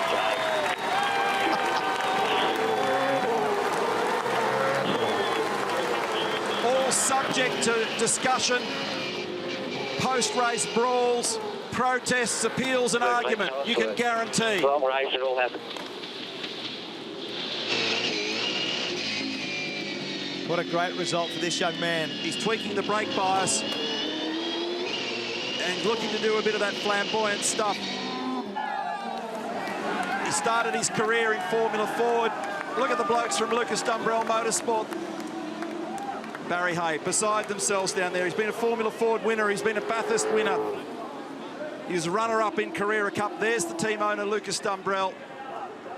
2-car effort for 2016. Big moment for him. Big moment. Loves motorsport. His brother's been a Bathurst winner. That's Kevin Fitzsimmons from Dunlop. And this is inside the bunker at Dick Johnson Racing Team Penske. Dr. Ryan Story in conversation with Phil Keed. There is a lot of confusion up and down this pit lane.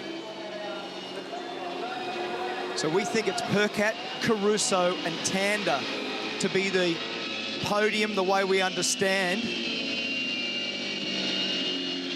This is the way they cross the line with Coulthard and Scott Pye. But based on the fuel drop regulation, our best information at the moment is Nick Percat from Michael Caruso and Garth Tander are the guys that have finished on track 1st, 4th and 5th, but will be adjudicated 1st, 2nd and 3rd under the fuel drop regulation.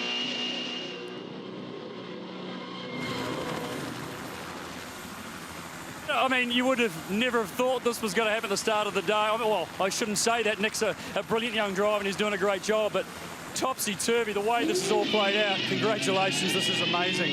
Yeah, I can't believe the result, really. I think it's a credit to the whole team of guys. You know, they worked so hard, and this is the kind of stuff that makes it all worth it for them and also the team.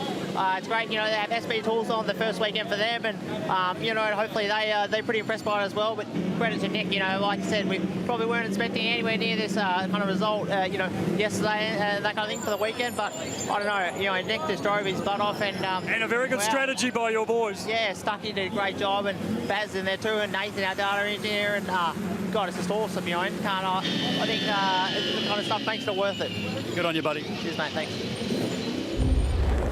The Tasmanian edition of the 2017 Virgin Australia Supercars Championship. Instalment 1 gets cracking. Boston converts beautifully. Power to the road. A great start. Van Gisbergen sneaks up to 2nd. McLaughlin swamped. Back to 3rd. Reynolds up to 4th. Beautiful start, though, for Mostert. He's blazing. That was a beautiful start for sure. Minimised the wheel spin. Scott McLaughlin had a drama. Have a look at the spray. No visibility at all. At over 230k on the run down to turn 4.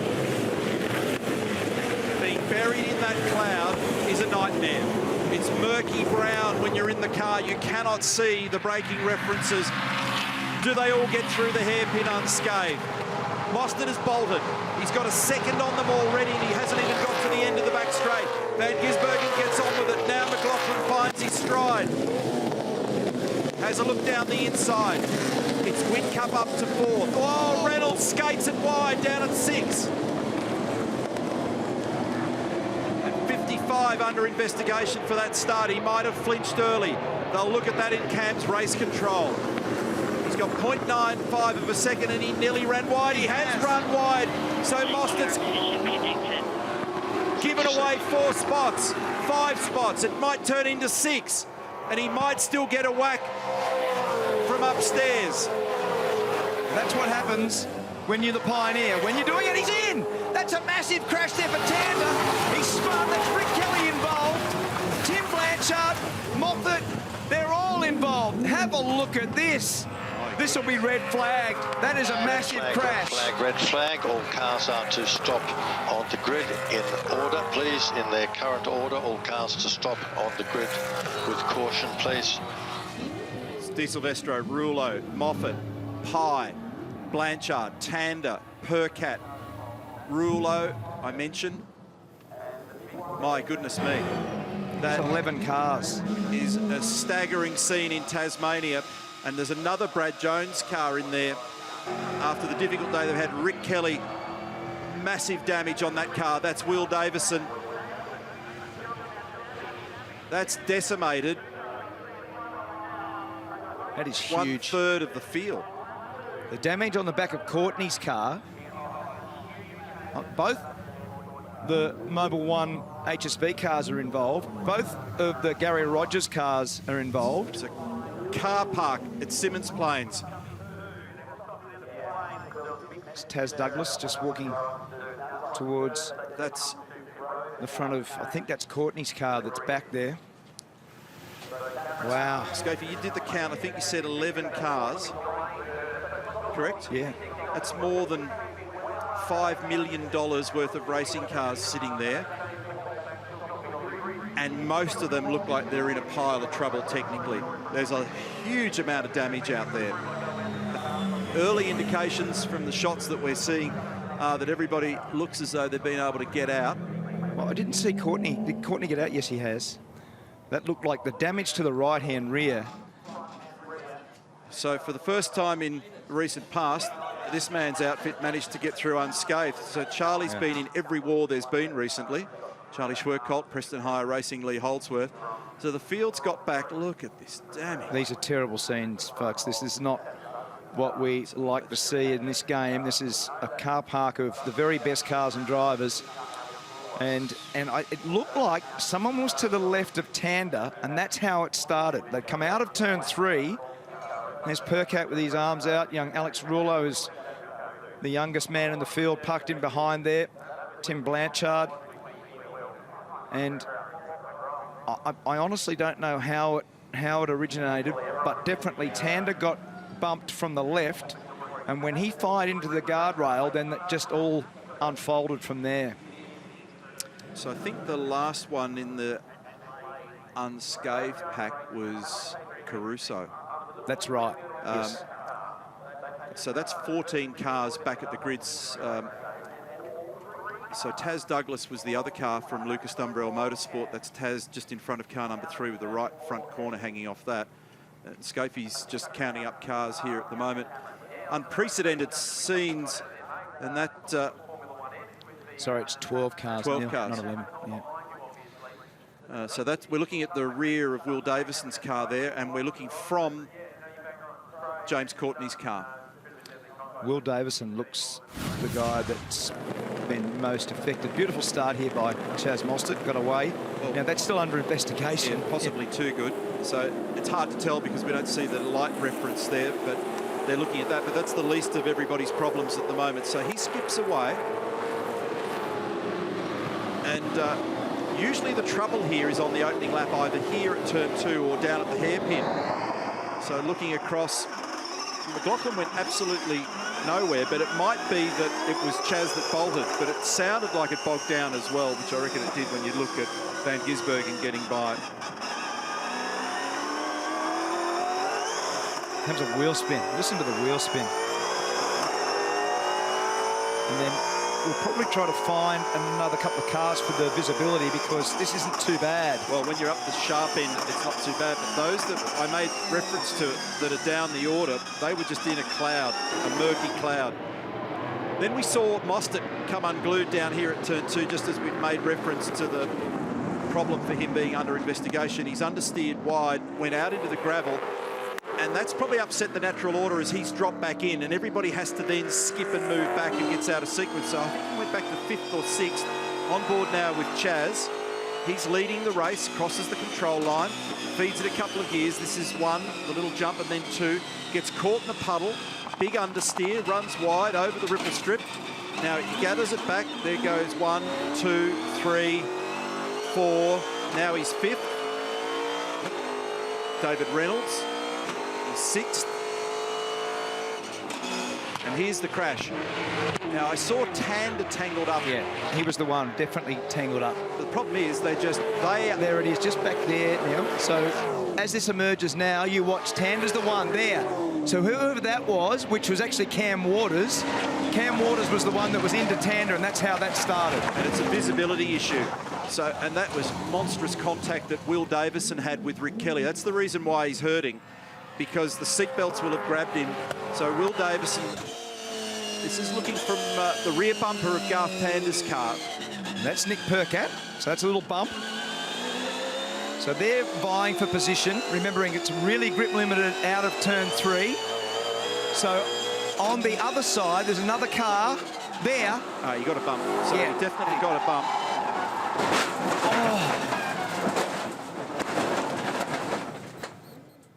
Bang, out of business.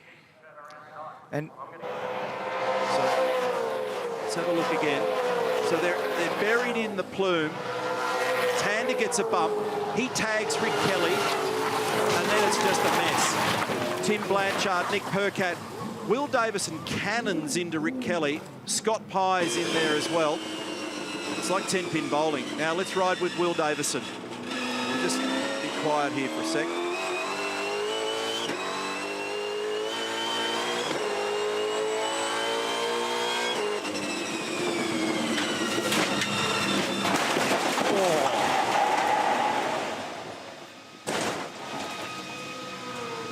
That hurts from this far back.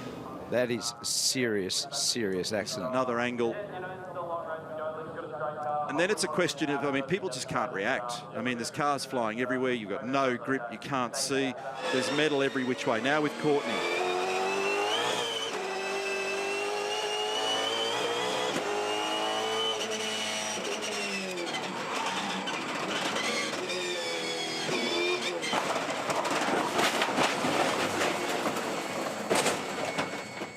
See, I reckon Courtney was almost, he had it under control and he got back on the throttle, but then he got cannoned from behind. Yeah, because they couldn't see. So I think you'll find that young Alex Rouleau might have been the guy who got the back of James, but the most amount of damage by far will be with Rick Kelly's car and Will Davison's car. There's an ambulance up there as well, so somebody's not feeling too well. I suspect it may be Will Davison from the shocking body language. contact, and yeah, just he got out and sat down next to the car. That would have hurt. So that's James Moffat's car number 34, Scott Pye's car number 2. We're looking from the roof of Garth Tander's car number 33. Tim Blanchard, that's a Brad Jones racing car. They've been in the wars, those guys. Unfortunately, car number 21, Cool Drive entry. Now, you said before about the cars that got through, and you made the point about the Brad Jones cars being part of it.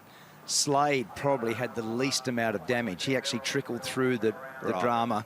He sort of got through relatively unscathed, but you got to feel for Gary Rogers Motorsport because those two cars are effectively new. They've changed the whole business from Volvo to Holden. And look at the damage on it. Let's get downstairs and understand more about what's going on. Scott Sinclair.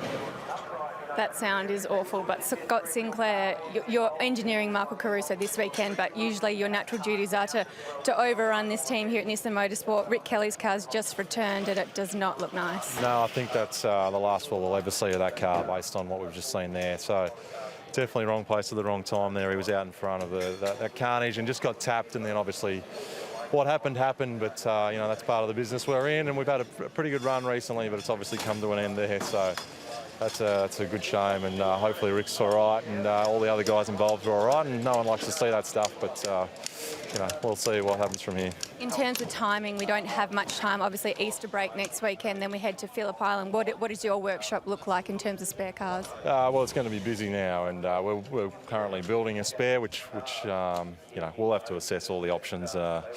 It's probably too early to make a call there, but there's going to be a fair bit of work on, I can guarantee that. Yeah, tough break for you guys. Thanks, Scott. Thanks, Rana.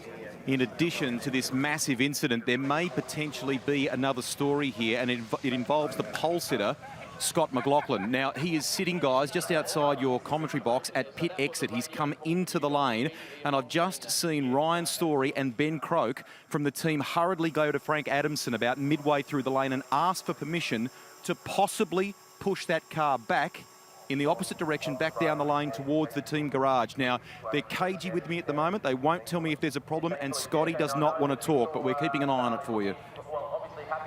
So Frank Adamson is the category technical manager, and it would be very interesting as to why he would park the car there and why they'd be asking Frank for special dispensation to bring the car back to the garage.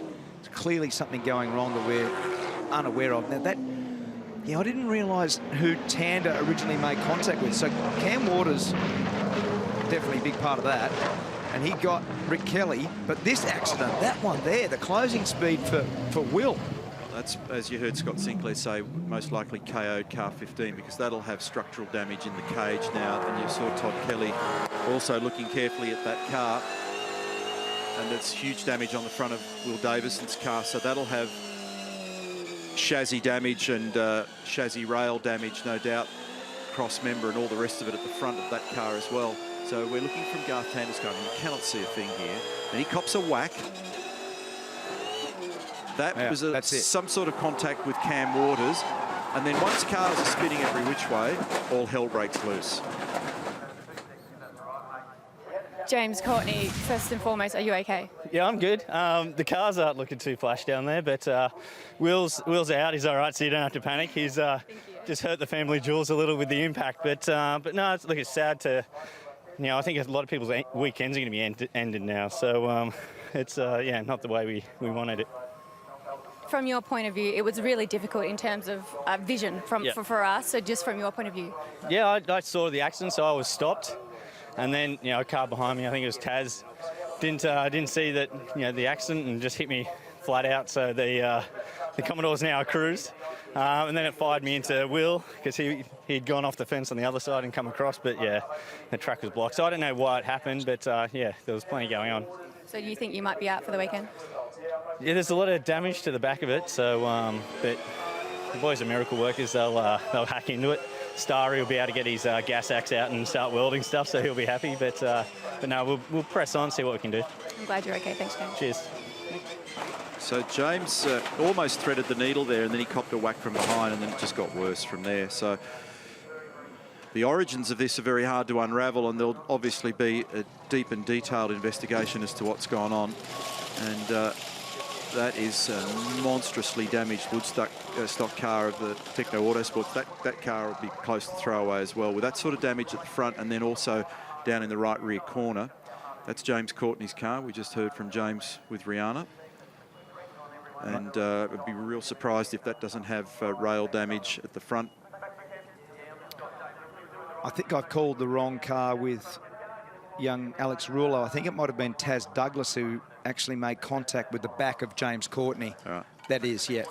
So I'm sorry about that. So that was Taz Douglas, who was coming through on the inside, and he tried to thread the needle with Will Davison. They were on the left-hand side trying to get through, and that was huge impact. They were the two cars that one ran into the back of Courtney, and the other one, Will Davison, made contact with Rick Kelly. But have a look at this. This is like a wrecking yard. Dodgem cars at the Royal Easter Show. Staggering damage. Calls into focus again, and I mention this every time where I can about the wonderful people that we have that volunteer their time and efforts and their skills to administer these race meetings. So we've got officials out there in the clean-up process, flag marshals, firemen, vehicle recovery. So there's a lot of people that we have to thank for their efforts to try and get this show happening each and every year, and right now back on the road. Let's get down into the pit lane. Just an update on the DJR Team Penske situation. So some decent damage to car 12 of Fabian Coulthard. We'll just see how that one goes at the moment. He's actually out there with the cars on the grid. In relation to the 17, they're a bit reluctant to talk to me. I've walked away with the impression that maybe Scotty McLaughlin has come back into the lane in error. And if that's the case, I think he will go back out and start this one at the back of the field, guys. They're not going to push it back up the lane now, as I initially talked about. But the suggestion is he may have come in error. I'll try and verify that for you, and that's perhaps why he didn't want to talk to me before. Yeah, well, there was a call on Race Management Channel from the race director, Tim Schenken, asking cars under the red flag to come back and stop on the grid. It was a clear instruction. So somewhere along the line, there's been a breakdown in comms, and that hasn't got through to McLaughlin, by the sound of it, who's come into the pit lane, and that could be a costly error in a battle for a championship when we get towards the back end of the year, where every point counts. What a mess. That is a mess. That is. We hate to see this level of damage. To describe it, to understand it. Every now and again we have one of these, and today's the perfect recipe. Bad visibility, I beg your pardon, and wet track.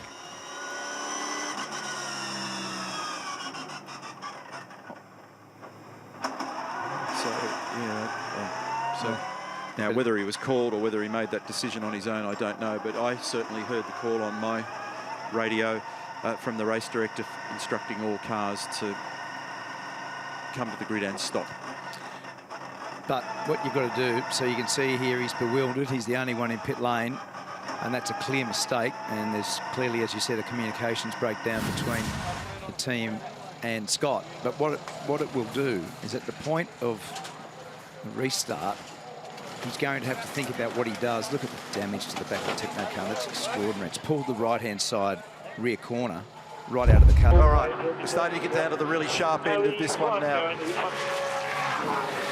Tony Woodward, engineer on the radio, he was in deep conversation yesterday about this track and its conditions and what they were going to do or not going to do in terms of how to best manage it. Everybody knew from the forecast that it was likely going to be wet today, but didn't stop everybody fully boffening going into the practice session and theorising about what was going to be this weekend. It's a fascinating little racetrack. Lots of complexity about it. We're going to see more racing again tomorrow. We've got exactly the same thing. 60 laps, 200 kilometres, a lot of racing to celebrate. It'll be race 8 of the Repco Supercars Championship at Topor. So this is going to be a very big moment. It's Gemma in the garage with Summer by her side. And they've got fingers crossed for this man, because he's got it all going on out there at the moment with a 1.8 second lead. The light's starting to close in. We've got 5 laps, a little less than 5 to go. It's getting wetter out there. The vision is diminishing. And remember that it means just as much to Will Davison out there as well at the moment, because he has done a beautiful job this afternoon. He's in search of his first victory since here in New Zealand back in 2022, and they needed a big turnaround this weekend at DJR, at Dick Johnson Racing, the Shell V-Power racing team. Meantime, back here we've got Waters and Winterbottom in heavy-duty combat in 10th and 11th. He's done a great job, Cam Waters, because he's come from behind Reynolds and Winterbottom there, and he's now in 10th spot. So his pace, he could have been a factor in this race massively, based on his pace through the day, with damage on that car from the start line incident. And the other part that we haven't really picked up on, you were just giving Will Davison his deserved praise, but he's made that gap way back. It was about 4 seconds originally. So he got it to 1.7. He's pressing on. Yeah. 4 laps remain. Sam Potter on the radio to Cam Waters. It's a big comeback, as you just detailed from him. And he needs some sugar. He's got a fast car. We know he's a fast operator, and he's in search of a brighter day. Back to our leader, 1.8 seconds the gap between Heimgartner and Davison. They're glued to the monitors down there at Brad Jones Racing. Paul Scalzo on the hard left, Brad Jones, team owner with the Wendy's cap on. In the foreground, it was Phil Keed, the engineer for Bryce Fullwood. Come on, Bradley, you can smile. Not yet. The car is competitive. You are at the front. R&J Batteries entry has been strong all day, and the pressure that Andre withstood from Chaz Mostert for lap after lap after lap was really impressive. We were applauding both those drivers really early in the game today in these conditions. He has a glimpse in the mirror and another one again, 1.7 seconds. You pick up little visual cues. You can't see a lot of the detail, but you know that there's those lurking headlights or a particular colour. You just catch it in the mirror, and he's trying to make sure that that margin stays the same. He's got it teetering right at the very edge of the grip as he comes out of turn 14 now with 3 to run. 1.5 seconds as Davison throws everything at it. He's 552 odd races into his career, Will Davison. So incredible level of experience in just about every imaginable condition, and this one today will go into the book as one of the more trying. And Angelo Di Pasquale is right there with him as well. Yep. And he's kept the pressure well and truly on. Well, remember Will made the comment earlier on, he was talking about the Formula 3 racing and his open wheel career in Knock Hill in Europe. So there's so many of these guys that have just done so much racing in these sorts of conditions. The other guy that we've also got to have real accolades for today and absolutely standout A+ performance is Ryan Wood in 4th today. Yeah. 20 years of age, in conditions like this today, has been magnificent. And still well and truly in touch. It ain't done yet. So they've got to get it to the checkered flag. 3 laps remaining. We've been running for an hour and 40-odd minutes. Chaz is just poking around left and right, searching for a bit of water, getting away from Ryan as well. He's only, a tiny margin behind getting onto the podium here. So he can hold his head up high. It's the result that he needed. He got into a war with Cam Hill the last race at the AGP, but he did have good pace down there. We also saw tremendous pace from him at the first event at the Bathurst 500. Terry Capper on the right, Richard Harris on the left, engineers, Ryan Story in the background. I want to make sure these guys don't do anything silly at the end, because the second and third for them right now is a great performance. That margin's opened ever so slightly. Markets out to 2.3 seconds. We've had a 4 or a 5/10 of a second swing in favour of Heimgartner. Yep. He's slowly starting to pull the strings tight now on this one, isn't he? Davison's under pressure from his teammate. Both of them can't afford a slip because Ryan Wood will be hungry for his first podium in main game supercar competition, and there he lurks in the background. And I'm just looking at the gaps, Croppo. Richie Stanaway is right in this. David Reynolds off the road. Richie Stanaway is only 0.4 of a second behind LeBrock for 5th spot. So Richie still trying to make one more spot in the closing stages of this race. So what a superb performance, Andre Heimgartner. 2 laps remaining, really only 1.5. And the battle behind with the Shell V-Power Mustangs, great to have them back at the pointy end again. They've had a really tough start to 2024, but for them to be up there and in contention, Will Davison and Anton De Pasquale, they've driven superbly today. No mistakes, full maximum attack. And that gap we keep on reporting on is 1.9 seconds now. It's opening and closing. We've got less than 3,300 metres to run now for Andre Heimgartner. Look at that shot. He's being stalked by Mustangs in the mist. Davison, De Pasquale and Wood, 2nd, 3rd and 4th. But we've hardly seen him put a foot wrong. We saw one little slip once down at turn 1 on a 14-turn track involving 60 laps in torrential conditions in New Zealand. And this will be a very, very sweet victory if he can stitch it all together. And maximum points. It's a 300-point weekend. He's giving it some. That would have been a wild moment on the exit of turn 9 for him. Everyone's having those out of there at the moment. That margin's still holding at 1.8 seconds. So there must be a pretty substantial river growing down there now. Down the back straight now for the final time. Full speed wiper with a full sweep, so he can see these last couple of corners. This is going to be a big one. They can take a sigh of relief at Brad Jones Racing because there's only one corner remaining now for Andre Heimgartner. The 28-year-old Kiwi from Auckland does the job. Heimgartner in the R&J Batteries Camaro. His 2nd supercar victory. Chalk up one for the Kiwis. That young man there, Tony Woodward, his engineer, that's his first career win engineering a supercar in this series. There he is, there's Tony right in the centre. Wow. New Zealanders rejoice. What a day for us to return to New Zealand with an Andre Heimgartner win in dominant fashion. Beautiful drive, absolutely superb. Here he is. If these guys fire themselves off, which is a big chance, David Reynolds could win this race. Who knows what unfolds here now. So the outside line, what they're doing and what Cooper Murray's done an exceptional job of, Neil, is at Forest Elbow, he runs around the high line. The outside line has got more grip. So that outside line where it never gets used, the exposed aggregate of the bitumen, and here comes Goldie. He's putting a move on, he's down the inside. He's giving him a hit, he's off the road. Matt Payne goes through. He'll have to redress. He'll have to redress now. is going to be frowned upon almost certainly by race control. This changes this motor race. Matt Payne. This changes this motor race dramatically. Now they're going to have to do deep analysis on this one. Whatever goes on here, we are experiencing one of the great motor races at Bathurst.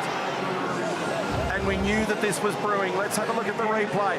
He tries to fire up the inside. Golding makes light contact, and I think Murray was also just starting to tighten that line down. There's going to be wildly different views on what's right and wrong here. Now, Matt Payne is in the lead of the race from Golding, from Reynolds now on the podium. Here's the onboard. Bang, gets him in the right rear. Now, did he tag him, or did the gap diminish? Depends on which team you're barracking for as to what your viewpoint's going to be. What's the view of the driving standards advisor? What's the view of the stewards? These are tough calls. It's a great save. It's a great save. First gear. Get on with it. Out the other side. He's still in fourth. And have a go at the reaction. Have a go at the reaction at Grove Racing. They've gone crazy down there. If you don't have sweaty palms at home watching this, nothing's going to turn you on. That is just unbelievable now. And David Reynolds, don't discount him now, because Reynolds is right in contention. He's right behind James Golding. There's 5 laps remaining, and when you think about that, it's with, 4 now as they go across the strike. Still 25 kilometres to go in the race. Oh my goodness. So the stewards are going to investigate 31 and 99. We knew that. We knew that would be the scenario. We are witnessing an extraordinary exchange. Matt Payne now leads this race. He has done a remarkable job today to climb up 17 positions from a lowly qualifying. He's had 5 race victories in his supercar career. He might be able to jag a victory at Mount Panorama. How about Garthander? 648th supercar race for him. He might, as the co-driver of that lead car, end up with a 6th Bathurst victory. He's already been in the stratosphere when it's come to achievement at this location. He potentially could go up another level, but we are not done. We've still got 3.5 laps to go. This thing constantly changes. It's Golding in second, 1 second adrift. Question mark over what that move was about and how will they adjudicate. And Reynolds has got a car that's flying out there. If Reynolds pulls this thing out of the mist, that's a miracle. It is an absolute miracle. And this is now the first lap of the day, coming from 18th position for Tander and Payne. The first lap they've led all day. 4 laps remaining, and it gets to the lead. Just outrageous, this race. The top 3. Payne's made 17 spots from the start. Golding's made 11. Reynolds has made 12. Cooper Murray's made a couple. He was inside the top 10, and Heimgartner's made 14. Race control attention all teams. Stewards have imposed a 5-second time penalty on car 31 for a driving infringement. Penalty awarded to James Golding for the move at turn 2. 5 seconds is the penalty for James Golding, and that is going to put him back with Cooper Murray. That brings David Reynolds up to second. Charlie Schwerkolt, Adrian Burgess, all of the group inside that outfit at Team 18. They will not be able to believe their luck. They've got a fast race car, and they are now effectively up in second position as a result of that. But we're not done. We've got 3 laps to go. It depends on the margins at the end of it, whether there could be the 5 seconds in there. But I doubt it based on the speed of this thing at the moment, Mark. Does Jimmy Golding put a move on him and run him wide? Does he beat him by 5 seconds? I mean, one of the things you've got to contemplate for Australia's biggest race, you put a move on, park him wide, and you hopefully have a gap. I mean, this is just anyone's game here right now with that. That penalty does impact on that young man massively. But what it does for David Reynolds, to your point, Neil, it certainly puts him right up there and in contention. On the last lap, fastest car was James Golding, second fastest car, David Reynolds. Honestly, you dare not breathe. It's just incredible. We talk it up, we love it, we love coming here, we love the theatre of it, we love the technology, we love the teamwork, we love everything that goes on, and especially we love the skill. The skill of these young men out there and the skill of those in the background in these teams do a truly extraordinary job. And so Craig Baird has also just sent a message with a freeze frame of the reason why their opinion is that Golding did the wrong thing, and it's because of the positions of the car turning into turn 2. But it's done now. The 5 seconds is awarded. Have a go at the cloud base at the top of the hill. It continues to drop there at the moment. In fact, ultimately in race control, if they're unable for marshals to see from point to point, we end up with a situation where you can't effectively safely conduct a motor race. Motorsport Australia are very good at the efficient running of these events, and if there's any question, actually, while I think of it too, because I've not done it all weekend, a hearty thank you and congratulations to all of the volunteers that help make this event happen bigger and better every year. Hundreds, if not thousands of people in the background give their all voluntarily for us to enjoy this very special sporting event. Next time round, we've got 2 to go, but it would be remiss not to say thank you for those that contribute. 100%, and also to our partners, the Bathurst Regional Council, for all they do here with the campgrounds and the beautiful facility that they maintain to perfection each year. And over 7,000 campsites, an annual pilgrimage, unlike any other sporting event in this country. And thank you very much for all your assistance. Look what we've got here with 2 to go. 12 kilometres of racing. We've got a situation where Matt Payne has got 3/4 of a second. He's got James Golding behind him with a 5-second penalty, who's 2 seconds in front of David Reynolds. David Reynolds is going to be up into second position. Some guys behind, Golding's been told nothing heroic. But Golding and Murray, given the fact that Murray is 6.4 behind the lead and about, well, literally 5 seconds behind James Golding, that'll be an interesting scenario for that last spot on the podium. Yes, it will be, because there's nothing in that right now with that gap back. So Golding, does he actually go and take it from him? Have a lunge at him, see what happens. Matt Payne, he is absolutely laser focused on the task here at the moment, and he's got pressure from Golding, and he will have been informed about the scenario. And what about the shot we had of Garth Tander before? Is he going to be able to stitch together number 6? And if he does that, he joins a couple of legends in Larry Perkins and Mark Scaife. They are running out of visibility at the top of the hill. It's full-blown cloud cover up there at the moment. Supercars in the mist, creeping out the other side here as we continue to look at this battle for the lead. Now, is Golding going to be able to get by him? Is he going to use some muscle? Can he make a 5-second margin here? Who knows? Exactly.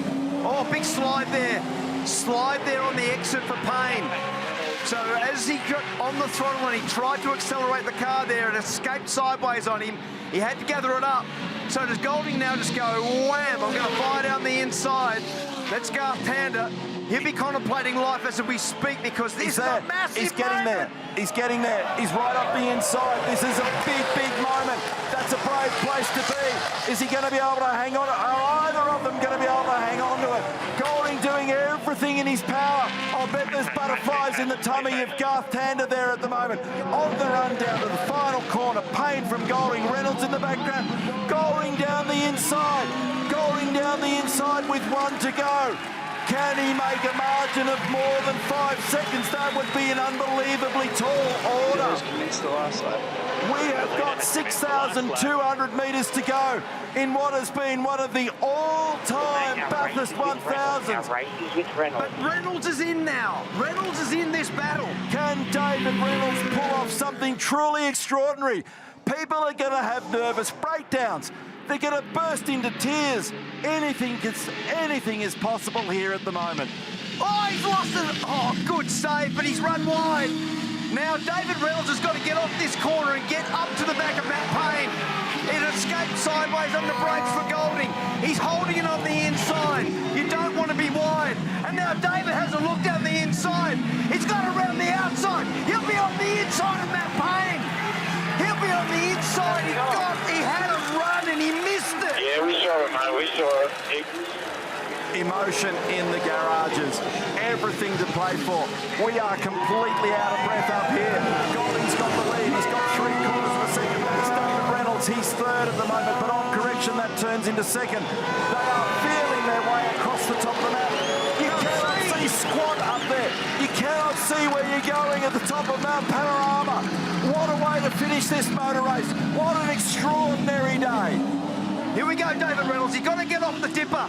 If he gets to the back of Matt Payne, he's a chance down Conrod Straight. So the challenge here is that we're all programmed to look at the leader, but he's got a 5-second penalty. So the battle for the effective race lead is right there between Payne and Reynolds. They go down Conrod Straight for the last time. This is almost impossible to describe. What an extraordinary day that we are witnessing at Mount Panorama. If Payne and Tander get this, wow, they have earned it today. The margin remains. The gap is 0.8 of a second. Matt Payne in the braking area at the chase. Here is the focus. Car 100. The Penrite guys are going to go completely berserk if this actually happens. So Golding will cross the line first, but he's not going to win this motor race because of the penalty. And the victory for the 2025 Repco Bathurst 1000 belongs to Matt Payne and Garth Tander with David Reynolds and Reynolds for a second. What an unbelievable outcome. Wow. Golding remains in third with the gap back to Murray, 5.6 seconds. So James Golding has been able to maintain the podium. It's going to be exiting on the left after turn one. Exiting on the left after turn one. Unbelievable races in the history of this sport. Matt Payne, you are a legend. 23 years of age. Penrite Racing and Groves have won this thing. His 80th supercar race. Victory number 6 for him. Together with Garth Tander, who now has 6 Bathurst 1000 victories. They win today's Repco Bathurst 1000 in one of the blinders of all time.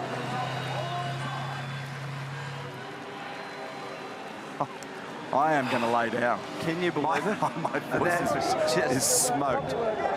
Lee Holdsworth, remarkable. He pulls another cup out of the journey up here. What a moment. Like, I spoke to Garth pre-race. I said, is it going to be a decent race car? He said, hey, I think so, but they were not confident early in the weekend. There's Brenton Grove, son of Stephen. David Couchy, the men and women of that team, they are going to be beside themselves with that outcome. And in fact, you never give up. Ever give up in this business. Yeah. But I reckon even they would concede that victory today was a long shot, beyond a long shot, and they've achieved it. For sure. You start 18th at the mountain and you work all day for it. And there were times in this race where they weren't fast enough. They led the last 5 laps of this race. The car was good enough in the wet. Matt Payne did a remarkable job in those conditions, and that was one of the best exhibitions of wet weather driving by those young men today that I've ever seen here. Across the field. Yeah. But forget about the mistakes. If I could transpose our audience into the cockpit of these cars to try and describe what it's like to drive them when the grip disconnects to that level at a high-risk location like this,